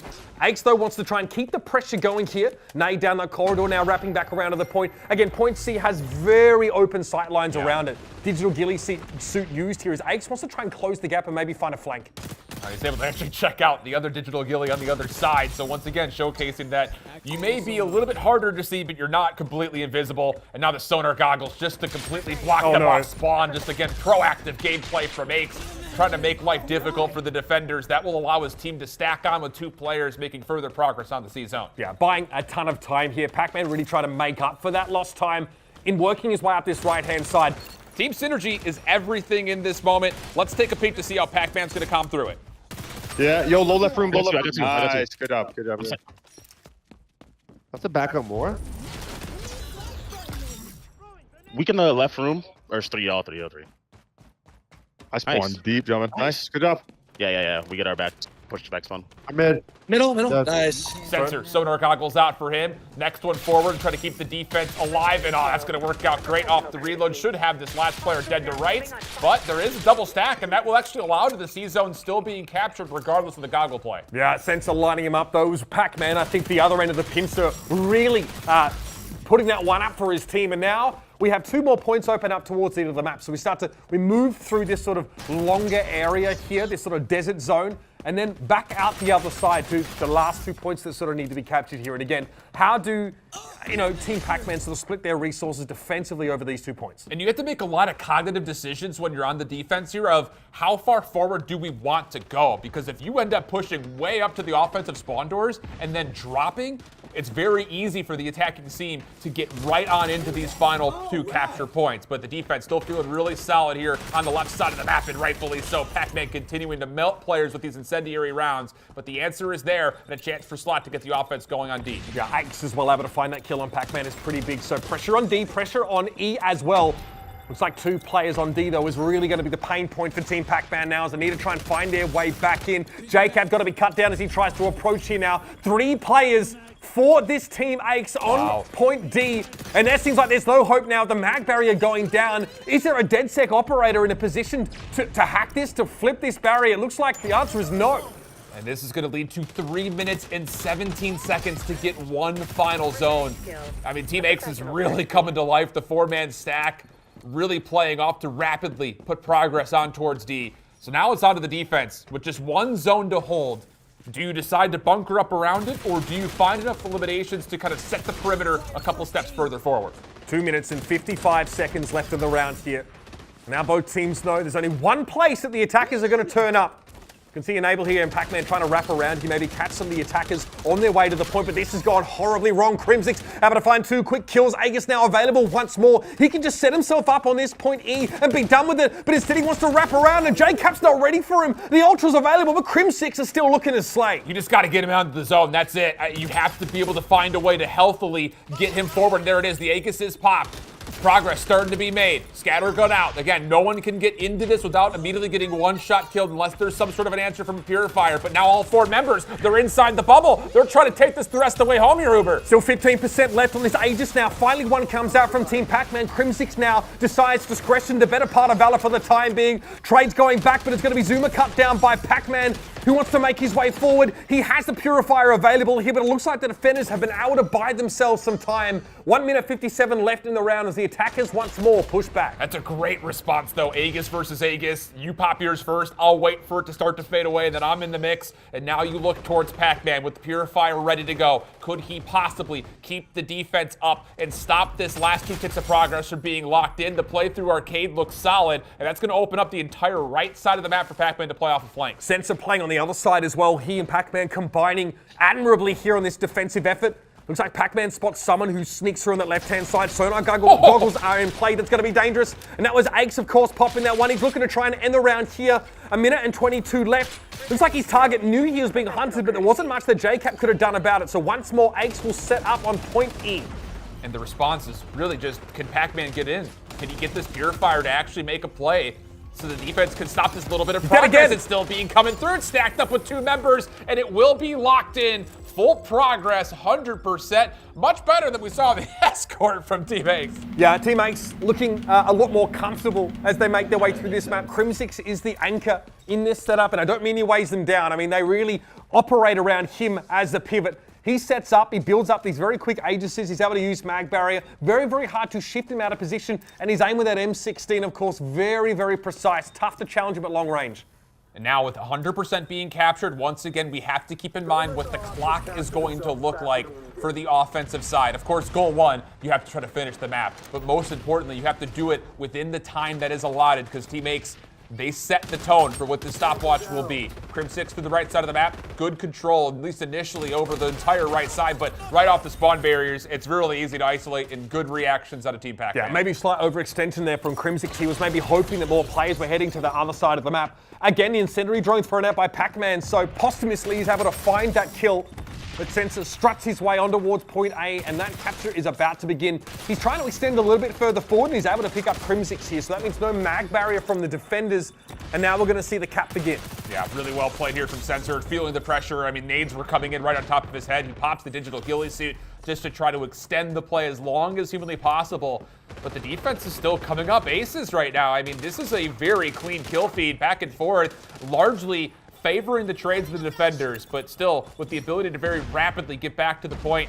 Team Pac-Man looking to try to get a little bit further progress done. Incendiary drone will clear one way, Magberry to reinforce, and all you have to worry about is either the left lane or the right-sided pinch. And it looks like this will be the offense likely being able to capture the A zone, and yeah, with those final kills, it should be good as gold. Yeah, a little bit scary. Slacked on a bit of a wrap here. He found 2 quick kills with Crimsix. Eventually, Pac-Man's going to get brought down. So a chance for the defenders to at least interfere with this capture. Sensor says, I actually need to move forward and take some space. I can't sit back here on the point or wait for one of my respawns to come in. And finding Crimsix there is pretty huge. Sensor pushing ahead, finding 2 kills now. With a minute 22 on the clock means that A is all for the taking. And as you capture zones, you'll notice a minute 30 is added on to the overall clock. You see it kind of flashing there in the middle. It's already boosted back up to 2 minutes and 45 seconds with a quick transition, mind you, over towards B. So it doesn't get any easier from the defensive side. You have to feel like you're just continually on the front foot, trying to keep being proactive, keeping the offense away. And this set of kills looking solid. Crimsix back in to try to establish the defense just over the jump wall. Yeah, again, just peeks up for a moment there. Spots one of those players here. This could be scary because Enable and JCap are finding success as they start to approach. And again, that's the BioVita boost there. Enable just overhealing as he makes his way into the point. It's too much for Crimsix. And Slack may have to just try to chalk this one up and play for next. Teammates not really with him. BioVita is popped. This is more of a solo play, though, from Slack. Is he going to try to do it himself?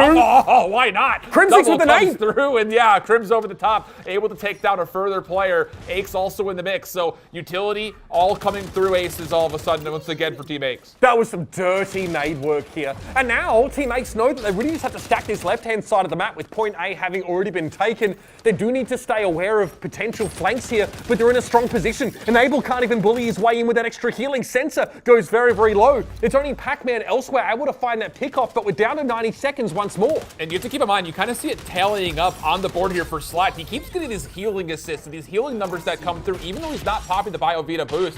He's got his passive, the Espiritu de Libertad, which does provide a slow AoE heal. So his abilities just further that, and you're seeing exactly how strong this Libertad can be in the right moments. Check the corner. Oh gosh, you got to do it. Crimsix, Just little camera breaker. Okay. Call this man the slippery dip. Crim.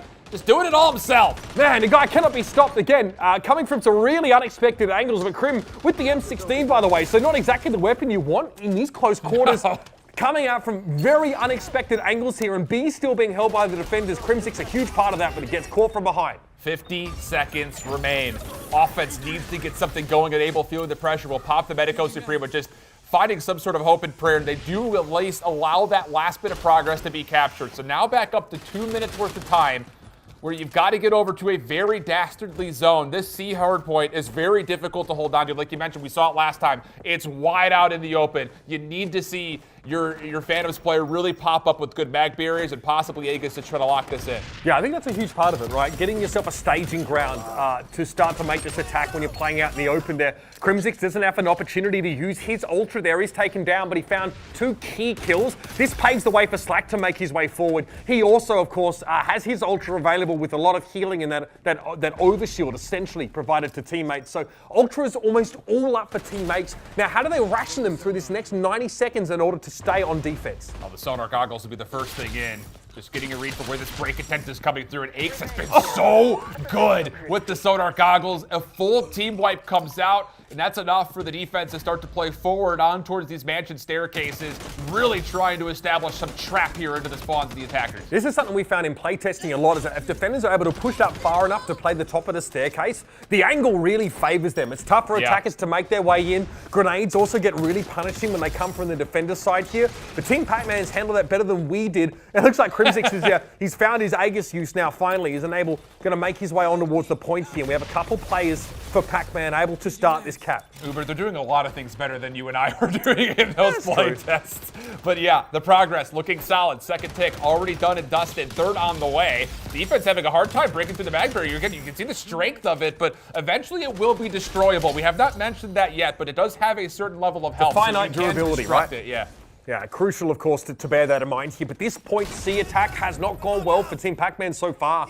20 seconds left in the round. Crimsix falling there could be huge, but Aches be able to take Sensor out of the mix here and then find Enable is big. Eventually, he's traded out, but Zuma's going to come in now and start to light them up. This is scary. The Purifier is finding its mark. Zuma with 2 kills in 7 seconds for the attackers to start this cap. It's not looking good for Team Pac-Man. The kill still come through. That's a 3-for-1 trade. One more to find, and no. Overtime still going to be touch. So a chance for the offense to possibly extend this clock a little longer, but you have to stay on the zone. Pac-Man, the last one surviving, Uber, and he's just got to finish off this one tick of progress. It's going to be the Purifier trying to get it over the finish line. I can't believe it. Pac-Man and the rest of his team now coming back in off the spawns could be huge, but Slack for 3. The nade is good. 2 shots down, and that is going to be a successful defense from Team X.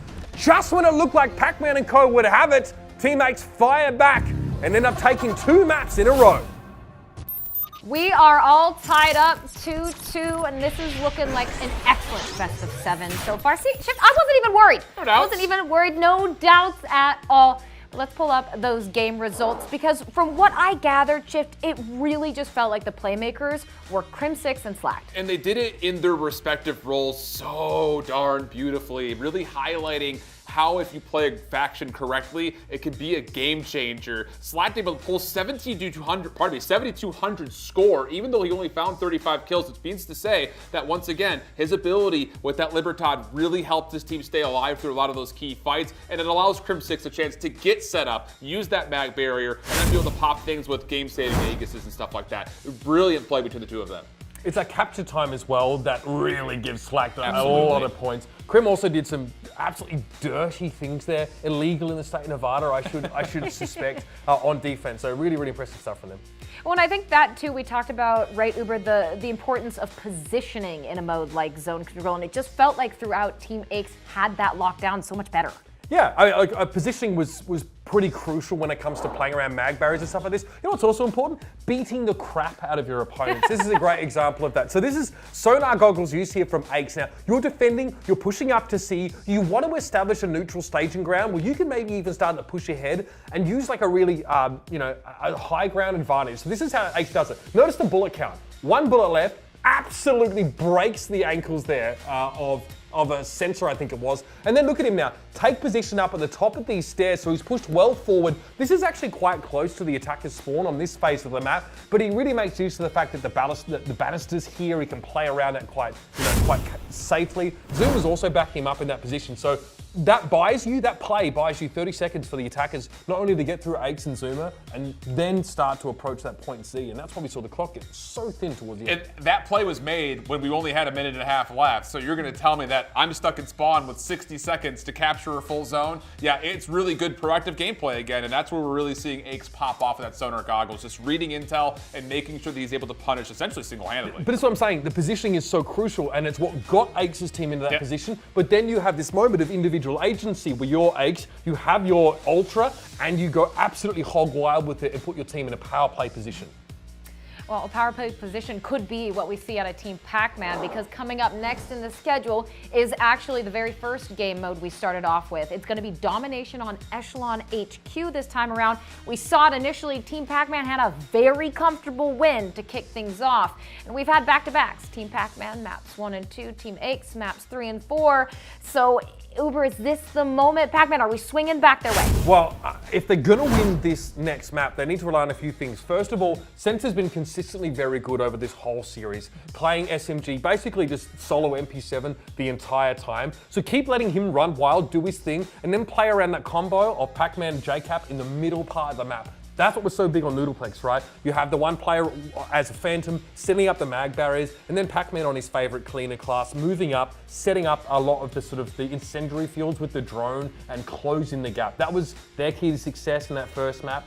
Hopefully they can find it again. And I think on top of that, you talk about things like setting yourself up in power positions. You're gonna see the ability to kind of work between your two quote-unquote home flags, possibly favor that of like a good magsec barrier on top of the SMG who's running the incendiary rounds. We're not seeing that on the other side. Yep. So there may be some conversations about who's gonna run what if we're gonna see maybe a possible bounce back for Team X on a game mode that they got absolutely blown out of the water on. Yeah, it certainly wasn't close the first time, but Echelon HQ an opportunity for Team X to take the lead for the very first time, but we'll have to see if Team Pac-Man can answer back and make it a 3-2 scoreline. That's right, Katie. The series is tied up 2-2, but it's been a bit of a drought for Team Pac-Man. A chance to strike back, a chance to get themselves back in the lead and on the way to closing out the series. Our 5th map is going to be Echelon HQ. We're back to domination. And I have to take a moment and just point everyone's attention to how different all these maps aesthetically look. This one very dark, very cool and mysterious, kind of matching up with the Echelon class, that kind of Splinter Cell vibe, coming right off of a very open, very colorful, very playful map. So it's just really cool to see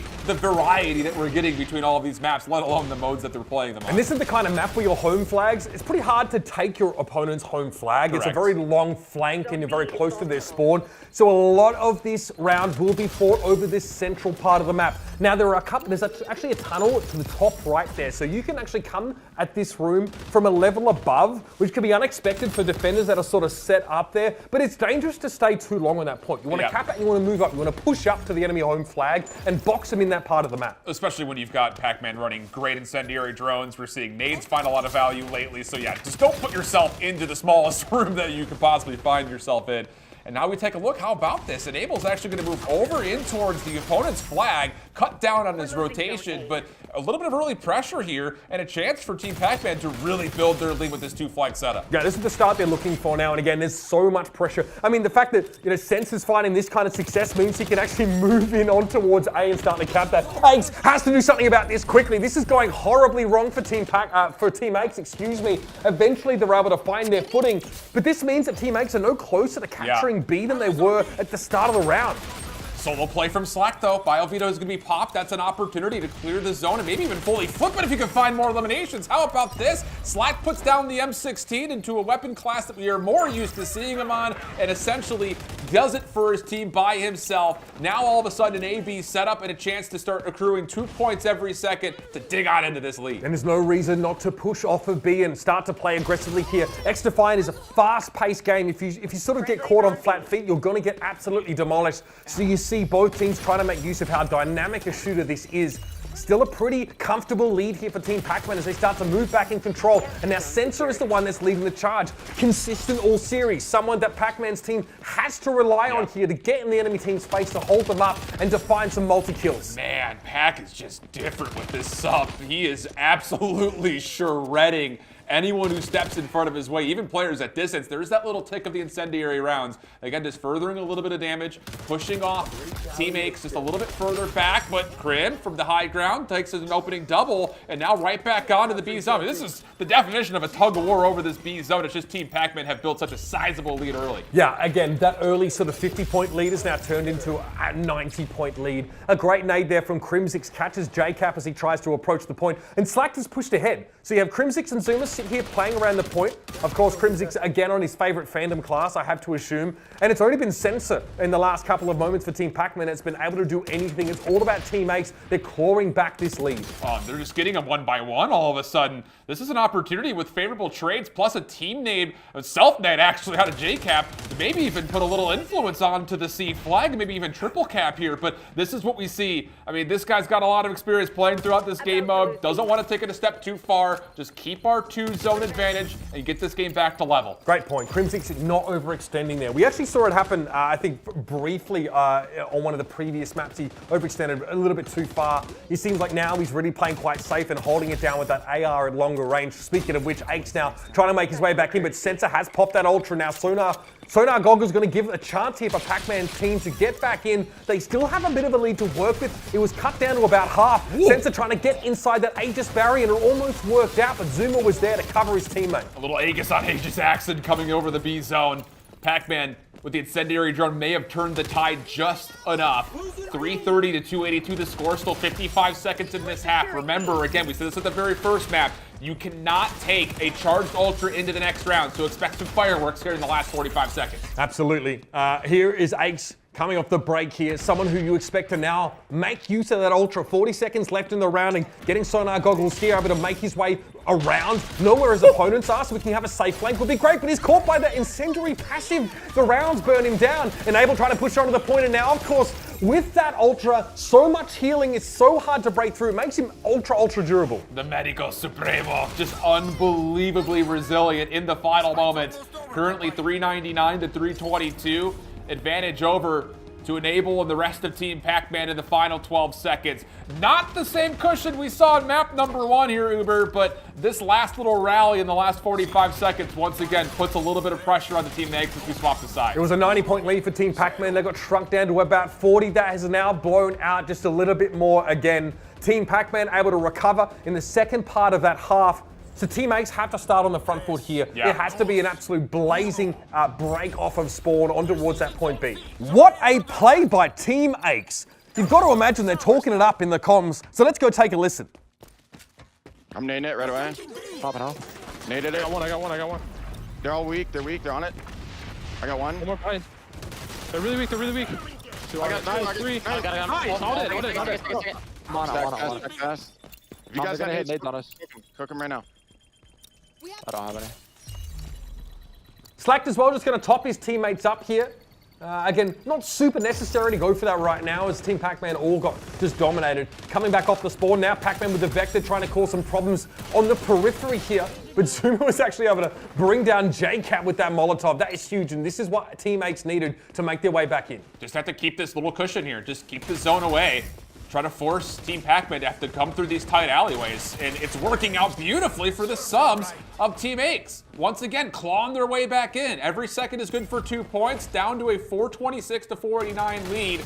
And the kills keep on coming, and they're not stop coming. Just got to find a way to get together. This is so individual from Team Pac-Man, and Crimsix seems to think he has got an opportunity, maybe get on the A flag. Again, less interested in capturing the home base for Team Pac-Man and more about just backstabbing a lot of the players from Pac-Man squad trying to make their way around towards B. A lot of time got bought there, and you can see this lead has shrunk considerably as a result now, down to about 40 points between these two teams. Slacked absolutely dominating, holding it down. You see, he's just standing outside of that tunnel, so he can go and contest B in a pinch if he has to. Eventually brought down by JCat for 2. Yeah, the SMG gameplay from Team Aches is just so much better. Oh. Whoa! Oh, dear. Is that a little shout out to Clay off the map? Oh, boy, no, we did not just see that live in action. I'm sure that will be clipped and shipped, Doug. I apologize, but that's just the way it goes. Despite that, 4 kills come out from Team Pac-Man. So they've actually found themselves in a position now to really start to pressure point B down. Coming in from the top rope is Aches with the RKO, and now he's set up on point. Enable falls, trying to find yet another kill, and Sensor will be the second. Aches makes a play and puts his team back in striking distance once more. Under 3 minutes left in the round, and that gap continues to shrink. And our first set of Ultras should be about charged at this point. So who's going to turn the tide here? If your Team Aches, can you just continue to establish this dominance in front of Pac-Man spawn? Whereas on the other side, what do you spend here if you're Team Pac-Man to try to get back into the middle of the map? Clean shots coming through, and you may not need the Ultras. It's looking like the kills are going to be good enough to allow Team Pac-Man a chance to try to get back on towards this B flag, pending they can get the last bit needed to get through that last little hurdle. 6 points apart now. Team Pac-Man able to just increase the lead a little bit, but it got awfully close for a moment there. 2 minutes, 9 seconds left in the round. This one's got to be much closer than the last time we saw domination. It's time for Aches to come alive once more. Sonar goggles pop. First kill is good. He's found a second as well. He knows Pac-Man's coming his way, so he makes it 3. Here's where teammates start to really get rolling. That's 4 kills for the man on your screen. 2-time world champion. This guy ain't nothing to sneer at. And Aches could just continue to say, hey, look at me, I'm on your home flag. And this just keeps Team Pac-Man at bay. You do not want to lose this home flag. Not now with a minute 40 left in the clock. But the kills come through as soon as they jump off the respawn. Biovita pop and a chance to get on with a 3-man stack. Magsec barrier here to reinforce. And we're going to get a flip at the B flag. I will say, despite the heroics there from Aches, it took a long time for his team to secure that B point. Team Pac-Man coming in, causing problems now. It's actually forced Zuma to go for that Ultra. The Purifier being used now to clear the way. That's just absolutely beautiful. Did not expect, I mean, the Magsec barrier was just about to expire. I don't know if Zuma was planning on that timing, but regardless, you take it. It works out absolutely flawlessly for them, and now a chance for them to grow their lead to about 50 points. 60 seconds on the clock. Have to make something happen here for Team Pac-Man, and they're going to have the Aegis barrier to try to reinforce and get this zone back. Still a chance to come back into this deficit. They've definitely fallen behind, though. Team Aches, especially led by their captain's heroics, have put themselves in pole position. Good timing there. Aches actually looking to pull a frag grenade, and it was left upon there by Pac-Man. Slacked and Aches now really starting to combine for some huge kills, and that's going to make the woes even worse for Team Pac-Man. who needs to make his way over towards the point now. 747, 705. Aegis not going to be enough to protect Crim6 there from the Purifier. Pac-Man lights him up again. They're going to need a third flag here, though. I don't know if anyone's doing the math. 30 seconds left. You're going to need to get a little bit of capture, I think, for a triple cap to fully come back into this. Yeah, the gap is just underneath 30 points, so you've got to get the triple cap. Here comes the play forward. Pac-Man, the one leading the way. Pac-Man knows it's up to him to start up a triple cap. That's the only way his team is going to be able to catch up, and so far, not so bad. JCap going to be joining him here on the point for a time. Slack and Co. going to try and come and interfere with this, but it might have been enough. Yeah, they don't get the full capture, but they stop the ticks from happening because they're able to neutralize the zone. It's down to the final 2 seconds, and Pac-Man's team is able to do just enough to stop Team Aches from getting over the hurdle. Oh, what a bounce back. That was as tight as we've seen it in the last final play that comes through was the difference maker. A 4-point gap. It doesn't get any closer than that. Split-second decisions make all the difference. Team Aches just seconds away from finally being able to take the lead. Dashed by Team Pac-Man. They got the first domination, Uber. They get the second domination. This one, though, much tighter. Yeah, this is big. Remember, at the start of this, I said one of the keys to victory is JCap and Pac-Man working together. Look at Pac-Man's assists. 24 assists. That is absolutely bonkers, and that's a big part of why he finds himself up there at the top of the scoreboard. A lot of that has to do with creating a safe zone to play out of. Pac-Man is playing from inside the Aegis. He's playing from behind the mag barriers. Sensor's playing the extremities. Again, just being a bit of a lone wolf and causing a lot of disruption. That it was a big deal, but again, a very close game, and again, some pretty big brain moments at the end there for Pac-Man. I think he made the call to go for a bit of a home cap. I mean, it's been a minute since we've seen like true competitive domination against the clock. You have to constantly do math, though. I mean, when you're dealing with 60 seconds left and you're down 70 points, you better have someone who can make the quick call saying, wait a second, we need to get that Never third asked zone. me to do that. But yeah, I think that's like something I want to like look at in this replay, because I want to talk about what the lead is made of right at the start of that round. Sensor, someone I brought up at the start of the game, as being pretty crucial for disrupting a lot of these players trying to play forward. And this kind of leads into our discussion about how Team Pac-Man were able to win. So you see here, right, it's a double cap here for Team Pac-Man, but that's not enough for them. They actually move on to the point, they take it away from teammates, and during that time, teammates are not getting any points at all. That is huge. Any point that you're clearing the zone, it doesn't have to go fully neutral. This is as long as you're clearing it. You don't have to control it even. Exactly. Yeah. That will stop progress. You're not getting the third straight tick of it. Like, you're still going to have to fully capture it to earn another point added. But when you're sitting there and you're able to at least start clearing, it does stop the progress. We saw that 2 different key moments there for Team Pac-Man, which gave them that 4-point cushion. And like you said, it was like a 70-point lead with 60 seconds left in the round. So I think Pac-Man knows we need to at least stop them from getting points for 10 seconds or whatever it was. And that's why it ended up being so darn close. But a great call. That is in-game leading at its best right there. Yeah, and again, right, Pac-Man and Aches are going to have the most time here in XDefiant. So I think it is going to be some of those decision-making moments from the team captains that are really going to help push their team over the edge. But let's pull up that schedule, because so far we could potentially be on course for what happened in the first 2 games, because we are going back to an escort on Meltdown this time. And Team Pac-Man, they were able to win it on Zoo the last time around. So, I mean, are we worried here for Team Aches shift? Do we have any concerns, or do you think maybe they can even it up once again? Because this is the whole thing. If Team Pac-Man takes this, it's over. I'm a little worried, just simply due to the fact they only got like 26% done last time we saw it. That is just not great. Room for improvement. It's very bad. It's very bad. And who knows? We could be looking at a situation here where I forgot one of the key mantras towards this matchup. No Doug, no dub. So who's to say that you don't get this same domination on Escort again? Again, very different map, right? I think True. Zoo has like those long sight lines, which I think was really hard for the attackers to overcome. Meltdown, as you'll see, has some really interesting parts of the map where the fighting gets a little bit closer, and hopefully we get to see the package make some advancements through the map. But I think there's no easy wins from this point out. I think both teams have acclimated well to each other now. It's just going to be pure gun skill, pure brain power, and calling to take the win, Katie.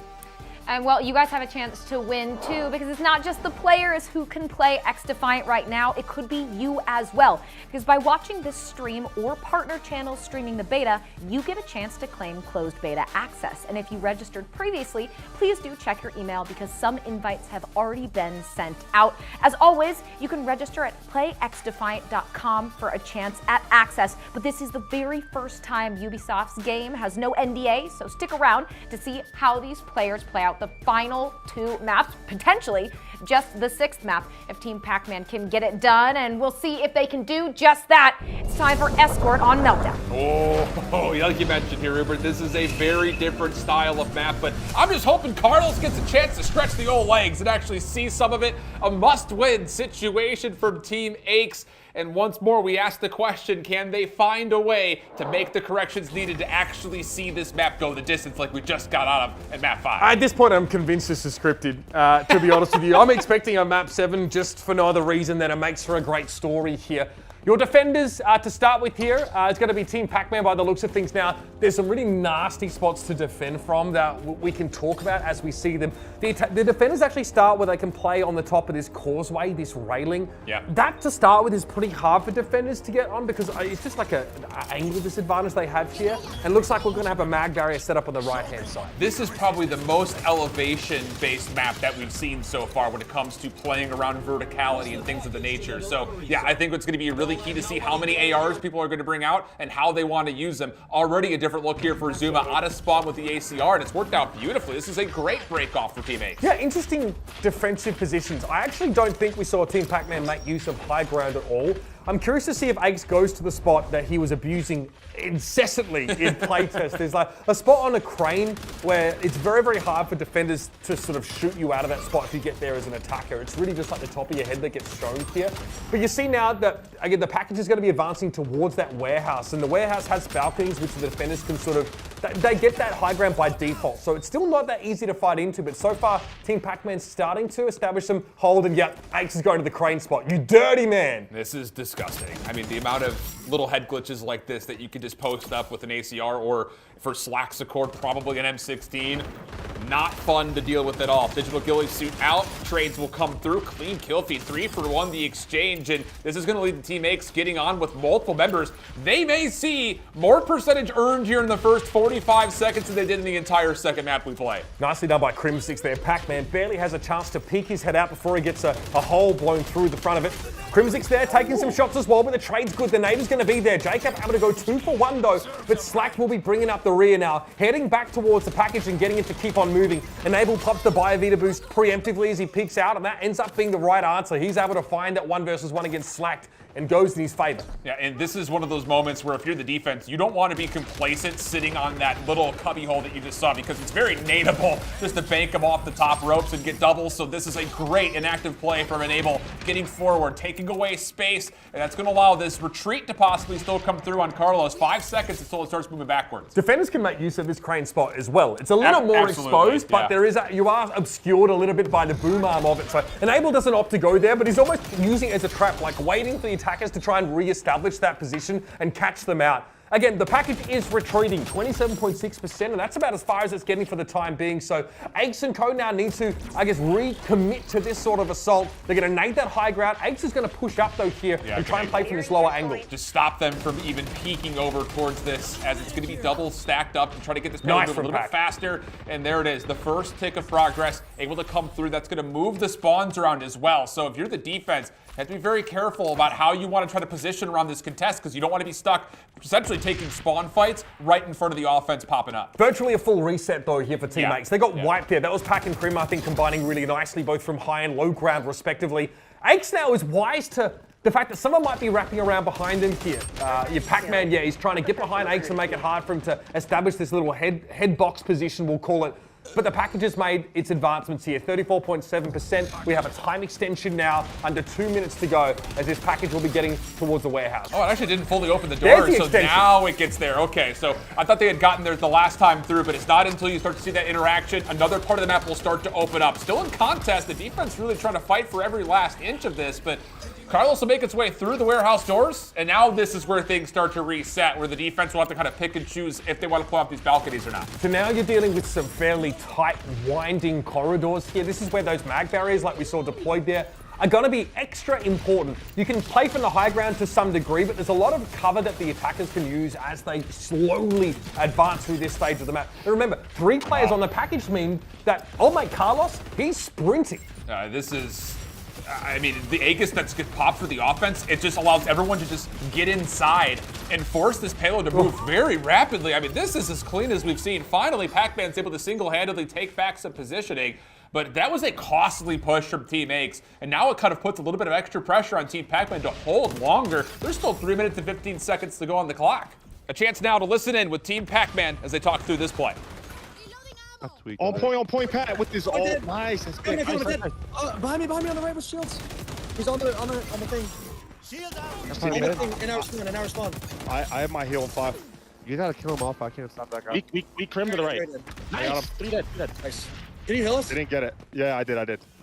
And there's the Aegis also earned up as JCap continues to reap through the middle of the map.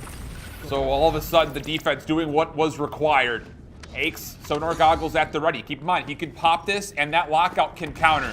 He sees the defensive Aegis. He just runs around the outside. This is a very heads-up play. Just trying to stop any reinforcements from coming through, and that's exactly what the call is going to be. Crimsix moving forward. He's able to take care of the sonar goggles on the opposite side, and the offense capitalizes on a 3-for-1 trade. Remember, the Aegis player can't shoot outside of their own bubble. They require a teammate to do that. So if you just ignore that player, work down their teammates around the periphery, you essentially nullify the effectiveness of that Aegis. Now, we're very close to another checkpoint here. The package has really been starting to make some big leaps and strides across the map, and Aches now wants to try and command the high ground.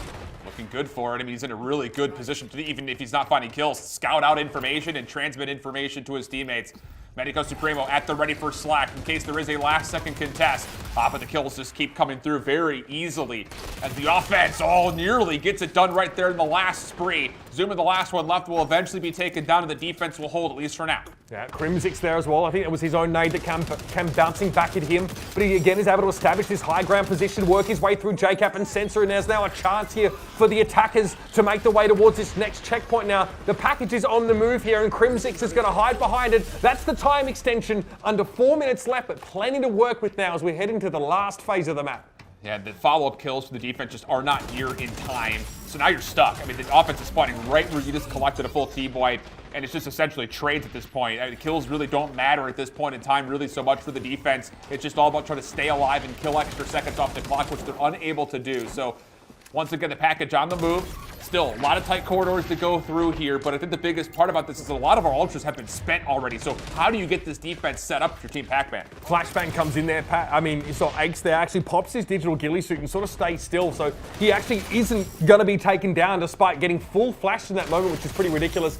JCap again doubling down. He's had a fantastic round. When the defense has been firing up, it's more often than not been him leading the charge.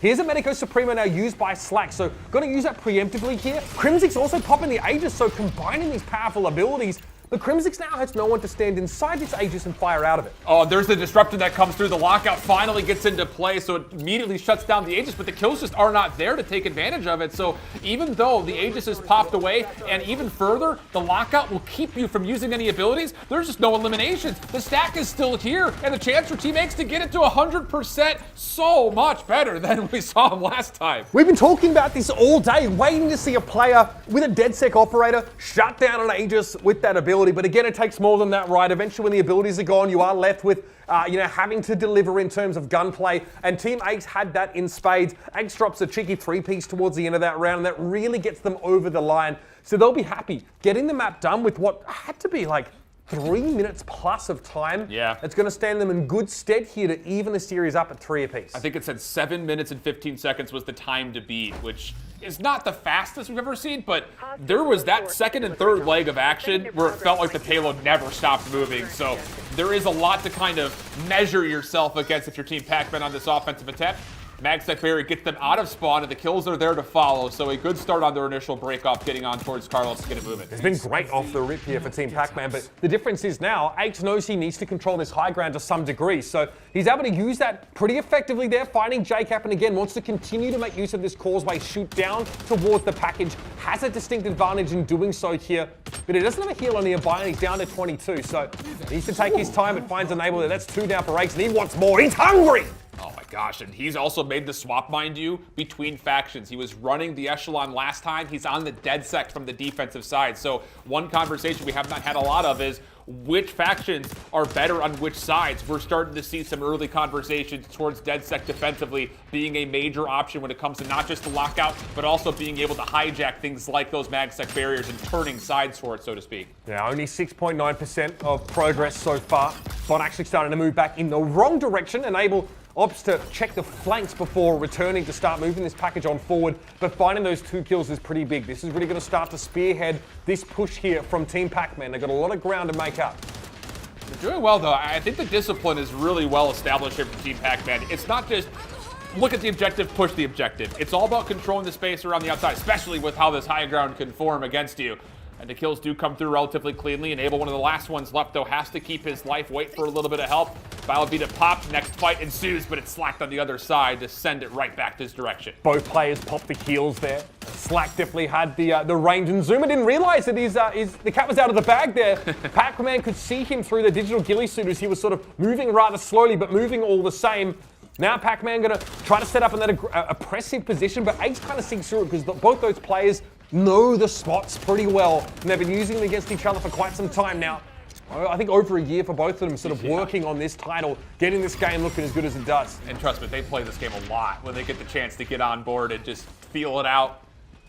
And the adjustments that we've already seen since the initial testing to now are just unbelievable. And you can see the players are all locked in. This is more than just testing out a game right now. They want this win. Defense trying to hold Carlos away from the doors, and so far so good. Even going to push a little bit beyond the package to make sure they can really just, again, put pressure on the clock. Every second matters for them. So Slack really trying to use the mathematical advantage in many of these spots here. Playing very long range with the M16, also just popping their Biovita boost, making sure he has 120 HP. Puts him in a great spot to win a lot of the gunfights when they're at his optimal range. Something to bear in mind now is you'll see him again to try and back up and assume those similar positions. Again, goes into the fight with the heal. At least he's able to get the trade. Aches is going to be there though. Pac-Man now heading back towards the package here. He wants to try and get this time extension under 2 minutes left. Got a teammate with them. Huge will land. Does it get all the way to the checkpoint though? Yes, it does. Extend the clock now to 4 minutes and 10 seconds for them to play. This is already good. I mean, it's not just the fact they get it to the checkpoint. They find 3 quick kills out of the defense immediately upon getting it over the line. So a chance to take a lot of space in front of this door to get some free progress to Carlos. Yeah, that'll happen, right? The defenders get front spawned. They ended up just sort of spawning before the checkpoint comes up, so they have a further forward spawn. It means they're split up, and it means they're sort of a long way from some of that defensive architecture they caught out in the open pretty frequently. Slack there again, finding 2 again, getting a lot of value at long range with that M16. Wow. Enable wants to reciprocate though, and he's found 2 of his own. The bot now really starting to get going. Medico Supremo popped instantly. 220 HP for that moment for Enable is huge.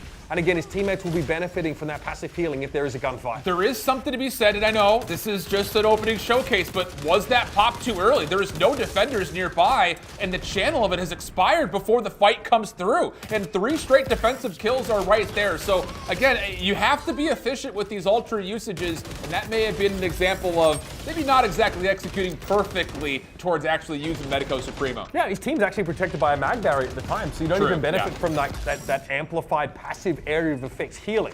JCap here has been sitting in the background playing pretty long sight lines again. The bot's been unattended for a time, so the package now will start to saunter backwards. That's not how Boston Dynamics designed them, I don't think, but that's fair enough. And of course here, Sensor getting some value there, of course, with those sonar goggles.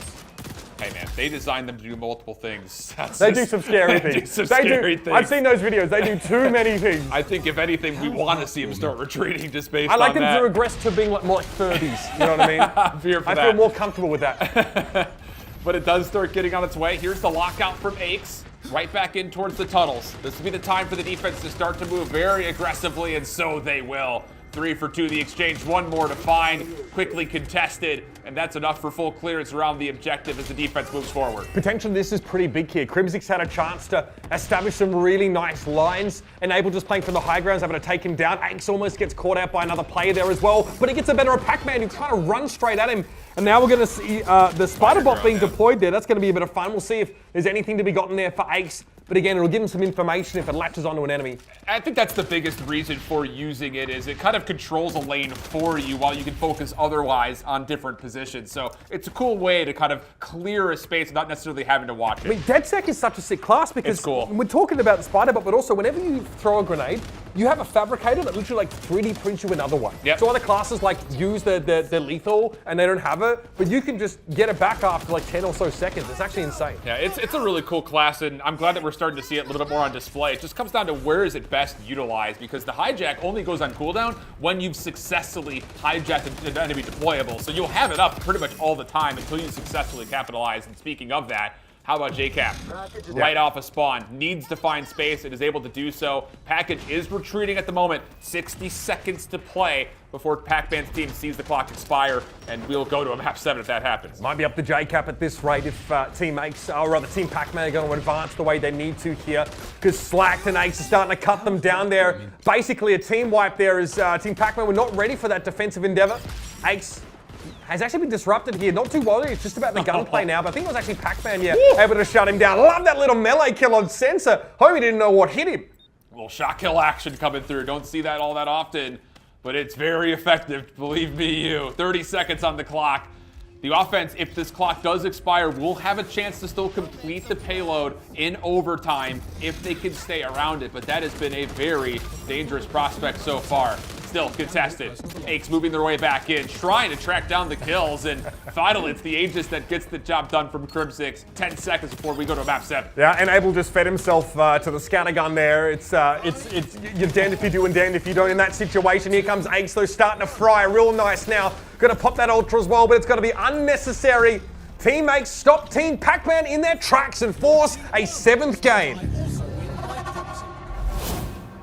If you were worried about the distribution of talent on these teams, you should not be, because we are going the distance. We are seeing a map 7. Team Ace able to take it away on a mode that they did not win the first time around. And I think, look, Uber, when I see these players, what has been the most impressive to me is watching their evolution of skill every map, every mode, especially when it comes to things like the factions and the abilities. Yeah, I mean, I was pretty blown away actually by Crimsix. The guy's like a vintage Mustang, you know what I mean? I'm making old jokes about a guy that's younger than me, by the way. I know it's ridiculous. The guy starts the series pretty slow, but all of a sudden he is just firing up. He's looking awesome now. Crucially, like a big part of why his score is so good, as you can probably figure out for yourselves at home, is that escort distance. So again, these Phantom operators really important for playing around the objective. Both Crimsix and JCap at the top here. So if you do get a chance to play, and think about picking up that class if no one else has, you get a lot of value on these maps, setting up those mag barriers, getting on to the package inside Aegis and just spooning across the map seems to be a very powerful strategy so far. Well, I think on top of that, you could tell that the mode with the map pairing was making a difference as well, especially for someone like Aches, because I think you were calling it out, right? You guys had that crane spot you were talking about that was used to great effect this time around, maybe more on his team shift than what we were seeing on Team Pac-Man. Yeah, I think so. And you talk about things like finding the small marginal adjustments that these guys are making. This is the prime example of that, where I don't know who makes the call. I don't know if it's the person who's in Aegis that says, hey, I've got this, let's go. But Slack kind of starts things off by finding these trail away kills just as the package hits the checkpoint. So you've got the ability for all 4 players to be collected on top of Carlos. You pop the BioVita, the Aegis then follows up as soon as the next engagement comes through. And I mean, we're sprinting at this point. This is moving so darn quickly from once it hit the first checkpoint to getting essentially more than halfway through the second. And we're dealing with staggered spawns here from Team Pac-Man, going up against 4. So very, very hard. Obviously the numbers don't favor you at all as a defender trying to stop that, but then the Aegis gets popped as well on the package, and you can see for that entire time 4 players were sat on the objective. You really have to play the objective in moments like that on Meltdown, and when your enemy team's in disarray and their spawn timings are staggered, it gives you an opportunity to race ahead in terms of that progress. And look, starting in game 4, it's been back and forth. Team Aches, then Pac-Man strikes back, and now this is still a point where Team Aches has never seen the lead. They've managed to come back from being down 0-2. They've tied it up once again, but now it is time for Occupy on Liberty to decide this entire show match. One of these two teams will come out victorious.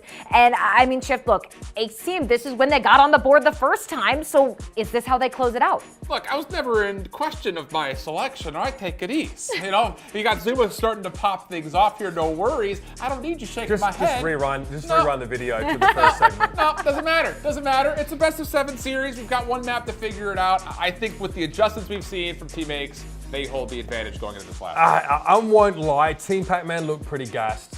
Not gassed up, just gassed. I think they're definitely struggling at the moment. That was a pretty brutal showing on that last map. We want to see a lot of those individuals really come alive in a big way here. I think JCat's probably going to need to take charge and show everybody what back-to-back championships looks like. But it's going to be a tough road for sure. It's going to be a tough road, but the road ends very shortly as we get into map number 7. This is for all the marbles, for the glory at the XDefiant show match. Uber and Shift, take it away, because in just a few moments, we will learn who our champion is. Thank you very much, Katie. Yeah, for those that love a good story at home, we couldn't have asked for anything more than this. Team Pac-Man, Team Aches going all the way. A best of 7 now comes to its conclusion. It's going to be Occupy on Liberty. Oh, this map is so cool too. Just the looming Lady Liberty in the distance. A chance to fight for all the guts and glory of one of our first ever looks at XDefiant. And it already starts off with a couple of quick kills coming through from Aches, even popping through at the Bia Vita. How about an opening triple from Aches? You think he wants to win, Uber? How about just putting your team on your back real quick? Talk about a head of steam being built up for Team Aches here. What a way to start things off. Again, you can actually play this map from pretty long range, but there are some angles on this first zone that you cannot see if you play too close to your spawn. So you really have to move up a little bit here. And I think that's why Aches just charges straight down the side there. A very nice lead early on here. Again, like 22, 26 points already going over towards Team Aches. Aches himself still delivering there. Nice trades by Zuma, eventually going to go down. Pac-Man's able to find just the one, but Crimsix now peers in onto the point. It's going to come out on top. A lot of blue in the kill feed here as Crimsix now locks it down. Unreal to the pistol, trying to finish things off, but once more, you look at the Libertad faction, just so much healing, such a nuisance to deal with, and a chance to neutralize the time being earned on the Occupy zone. More cool looks as far as how the movement can be utilized across these maps. Little tight corridors here and there that you can slide underneath as the kills for Crim6 light up the kill feed onto the way to the second hill. Oh, he's starting to fire up now. Doing this with a burst action weapon, by the way, not the easiest thing. He's going to pull out the pistol and go for it. Crim6 is running absolutely wild, and he lays down the red carpet for Slack to move on in. Another zone under control of Team Aches. Interesting here, Slack on the first Occupy was still using the Biovidi. He is swapped to the El Remedio, so once more, it's a deployable that you throw out, and it's a healing gas and an aura. I think it's absolutely brilliant to use when you're in position around these Occupy zones to set up significant holds, and we're seeing that come through. It just comes down to, will we see it actually pay off if they find themselves on the break attempts, because that's where it's difficult to find value out. What a play by Team Aches. You have to imagine they're talking it up in the comms. Let's take a listen. Yo, wait for me, Pat. I'm going deep right. All right, I'm here. All right, I'm here, there.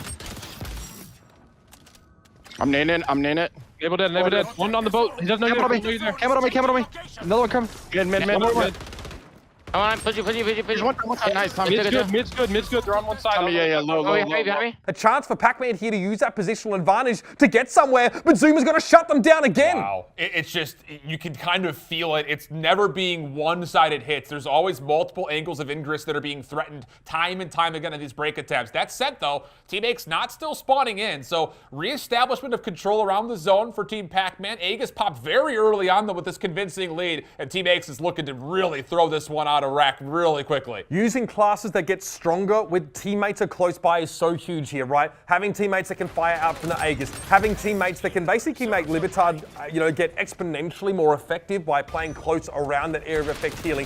These things are so important. How the hell does he get censored there? That is ridiculous. Slack now has that ultra available, but may not even have to use it. The pure gun skill on this man. He is breaking ankles. This is different form here from Slack.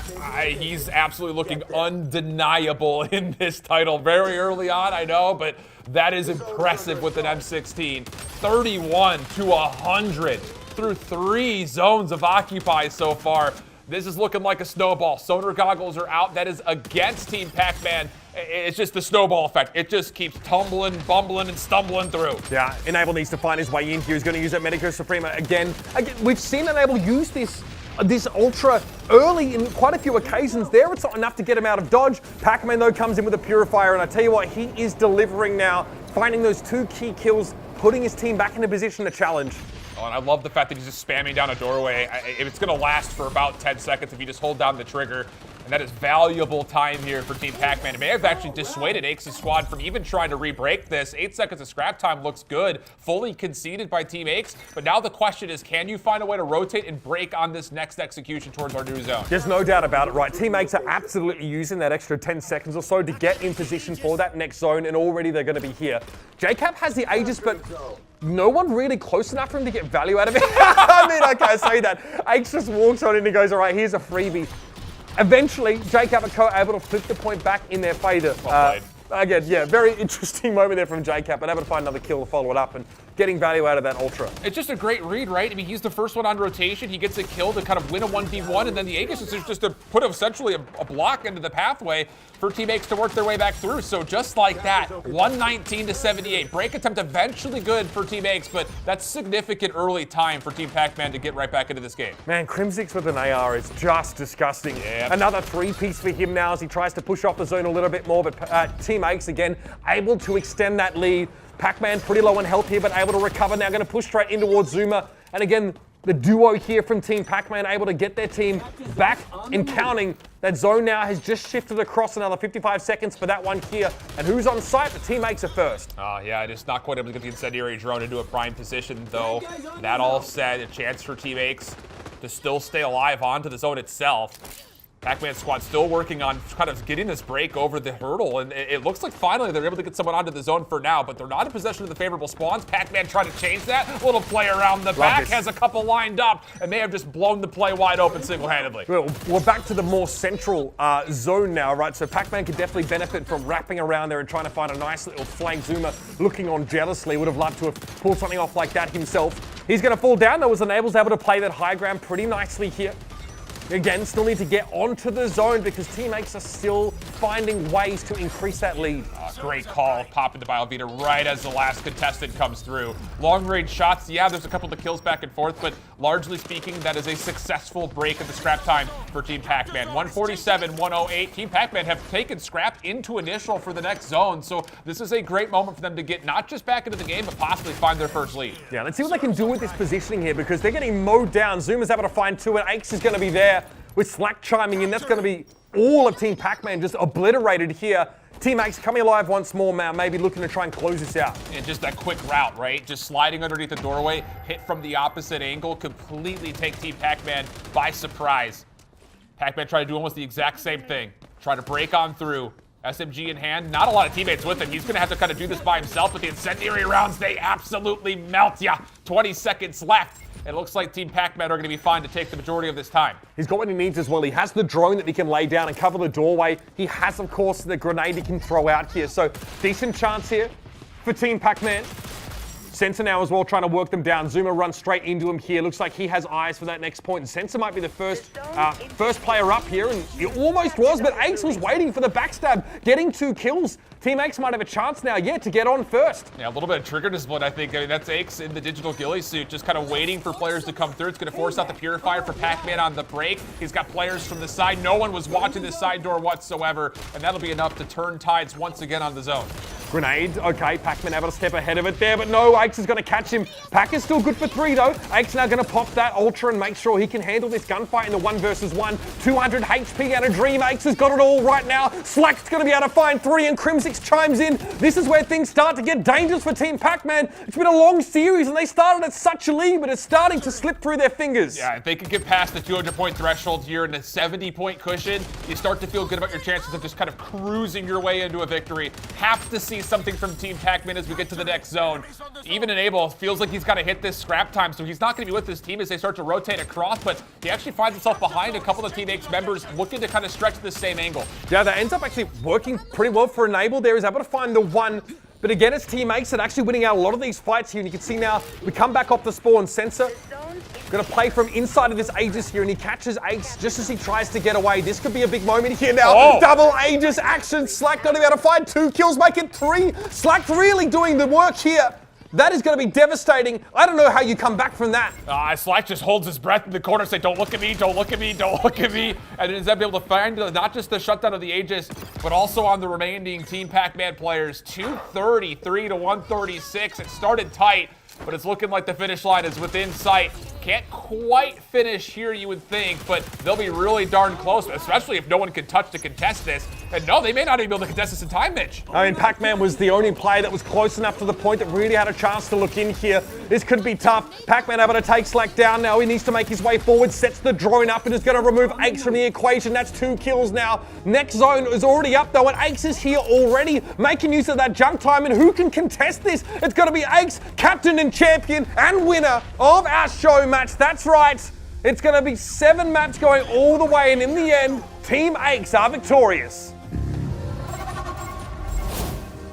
Congratulations to Team Aches, the captain himself, the one stepping onto the final point to secure victory here and hand over his team the win at the XDefiant show match.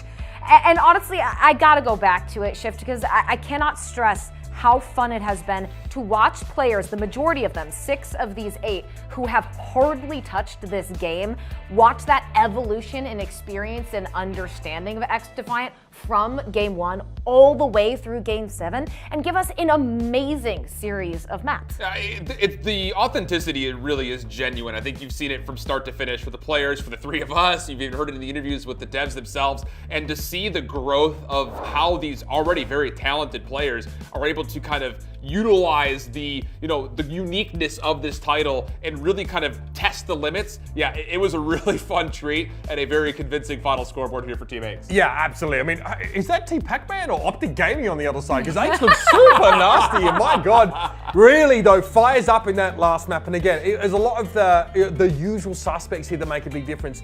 We were talking off air about that Slacked and Crimsix combo as well. 2 guys that just really started to take the fundamentals and run away with it after the first couple of maps. Yeah, a slow start, man, but it's really about how you finish, especially in like a long series like this. It is like, again, like these guys are used to playing under these conditions, but for some of them it's been a while. You know, some have been on the watch party train, on the stream train. I mean, my boy Sensor, of course, been out there grinding every day. I see you out there. But again, really impressive to see map to map, and it actually helped us as well because we started with like bare bones fundamentals talking about XDefiant, and we're able to actually build upon those basic concepts and see them act out to these more advanced combinations as the games went along. So it was like an educational, as a viewing experience, and getting our first taste of this game that's really going to change the game, I think, as far as shooters are concerned. That was super rewarding to watch. And look, I got to do some of those insider sessions alongside you guys, and I'm pretty sure I spent most of the time dead, but I had a lot of fun in the process. And again, I think watching that skill cap that we've seen today, incredibly impressive. And speaking of, I know we have some highlights from the entirety of the series, so Uber, let's take a look. Yeah, I mean, look, midway, this is where we really got to see like how important it is to use these ultras on defense, right? This is the play that Ace makes, like the last bullet kill there. This allows his team to move up their sort of line of scrimmage very close to the attacker's spawn and bleeds the clock down. And I mean, this same sort of, approach for defenders, we saw it executed here as well on Meltdown. Yeah, it's just great awareness as you would expect from Ace, obviously sitting around the game for quite a while. But yeah, I think you hit a really strong point on the head here where it's not just you have the option of we just have to shoot better. There are things that you can do as a squad with these abilities to get back into the game or to take your advantages one step further and really punish your opponents. And Ace showcased that, I think, in a multitude of ways from start to finish. Yeah, I mean, and this is the map where we saw that like rush towards the end when they had 4 players on the package. They had an Aegis, very, very hard to break them down. And then, of course, we sort of went to Liberty and we saw just how effective Team Ace were at like reading the breaks and knowing what that next point was going to come up there. They looked absolutely dominant. Ace has pulled some strings here because I've not seen anybody else's mud but his. Might be dev privilege, I don't know. Yeah. To be fair though, this last map, he definitely would be my MVP for this one. He looked really good over the course of the series. I mean, it shows the guy's put a year of his life into trying to make this game incredible. Think he's done a great job alongside the crew at Ubisoft. Really excited to see where they go from this. And yeah, to the winner goes the spoils. I guess bragging rights would seem to be worth a lot more in this FPS community than others, so I'm sure he's more than happy to have those. Again, the villain of FPS rises once more. The villain, and look, you gotta give it to, I think, shout outs to Slacked and Krim as well, and teammates as we look at these final results, right? It started out a little slow for them. Team Pac-Man looking so strong on the Dom and the Escort to start, but then they pick up, and especially it felt like in that Occupy and Zone Control that got teammates to even things up, Shift, Krim and Slack just came alive for the team. Familiar ground, right? I mean, a lot of experience playing in modes that look a lot like that, and I think you start to all of a sudden say, okay, light bulb, everything starts to click now all of a sudden for us. Let's get back into stride. Because yeah, those first two, it was almost like they barely even spawned up.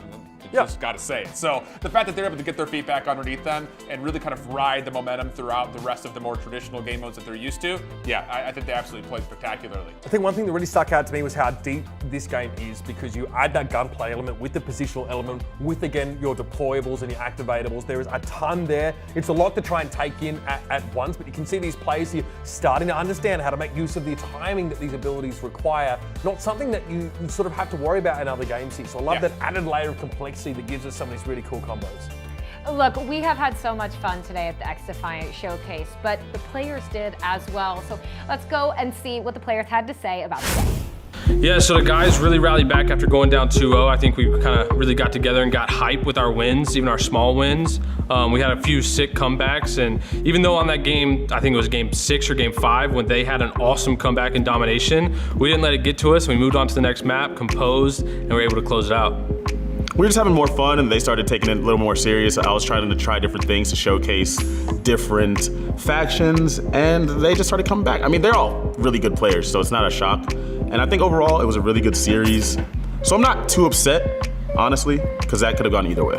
Listen, man, we've been here, we've done that. I've been a professional gamer for a long, long time. There's nothing but composure from the boys. We were down 0-2, we just had some fun with it, came back and won.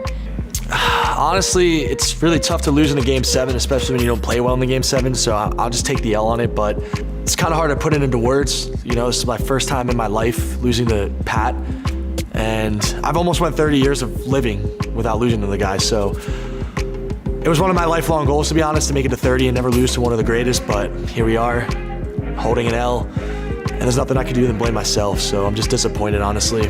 I mean, what? We won, you know, we lost 1 map and won 4 straight, so pretty good feeling. Even better feeling when the game's fun. You know, even better when you're having fun doing that.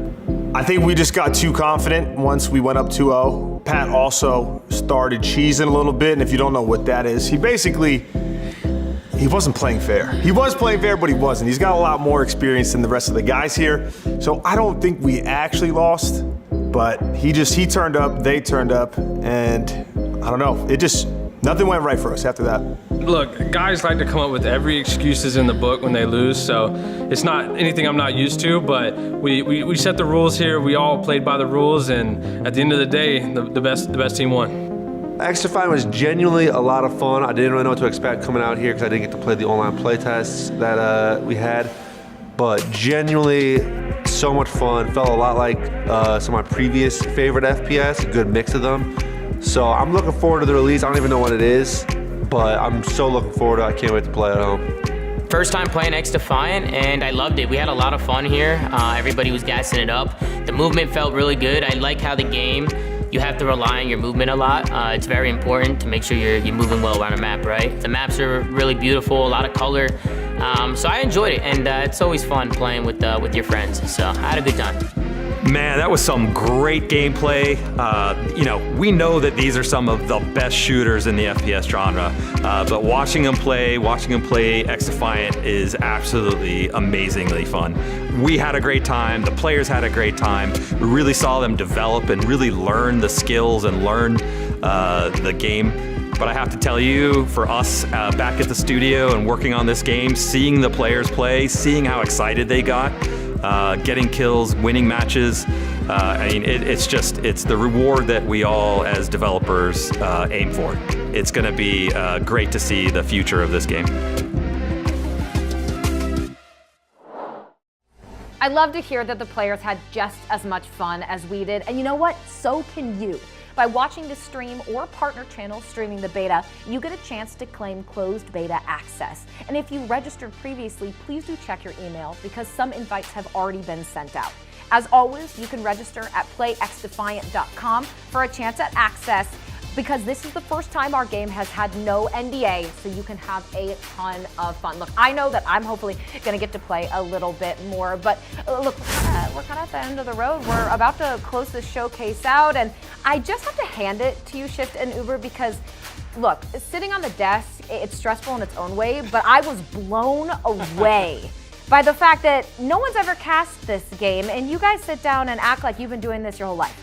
I mean, it's a great game. I think, I don't know, it's kind of a script. I just read it. When we get so involved in seeing the action, seeing these incredible players test drive this incredible title, it's very easy to get wrapped up in it. Look, I think this is a game that's really going to quote unquote change the game. I think a lot of people have been asking, hoping for something that marries up this like real high fidelity gunplay with these abilities, this team play, these positional aspects.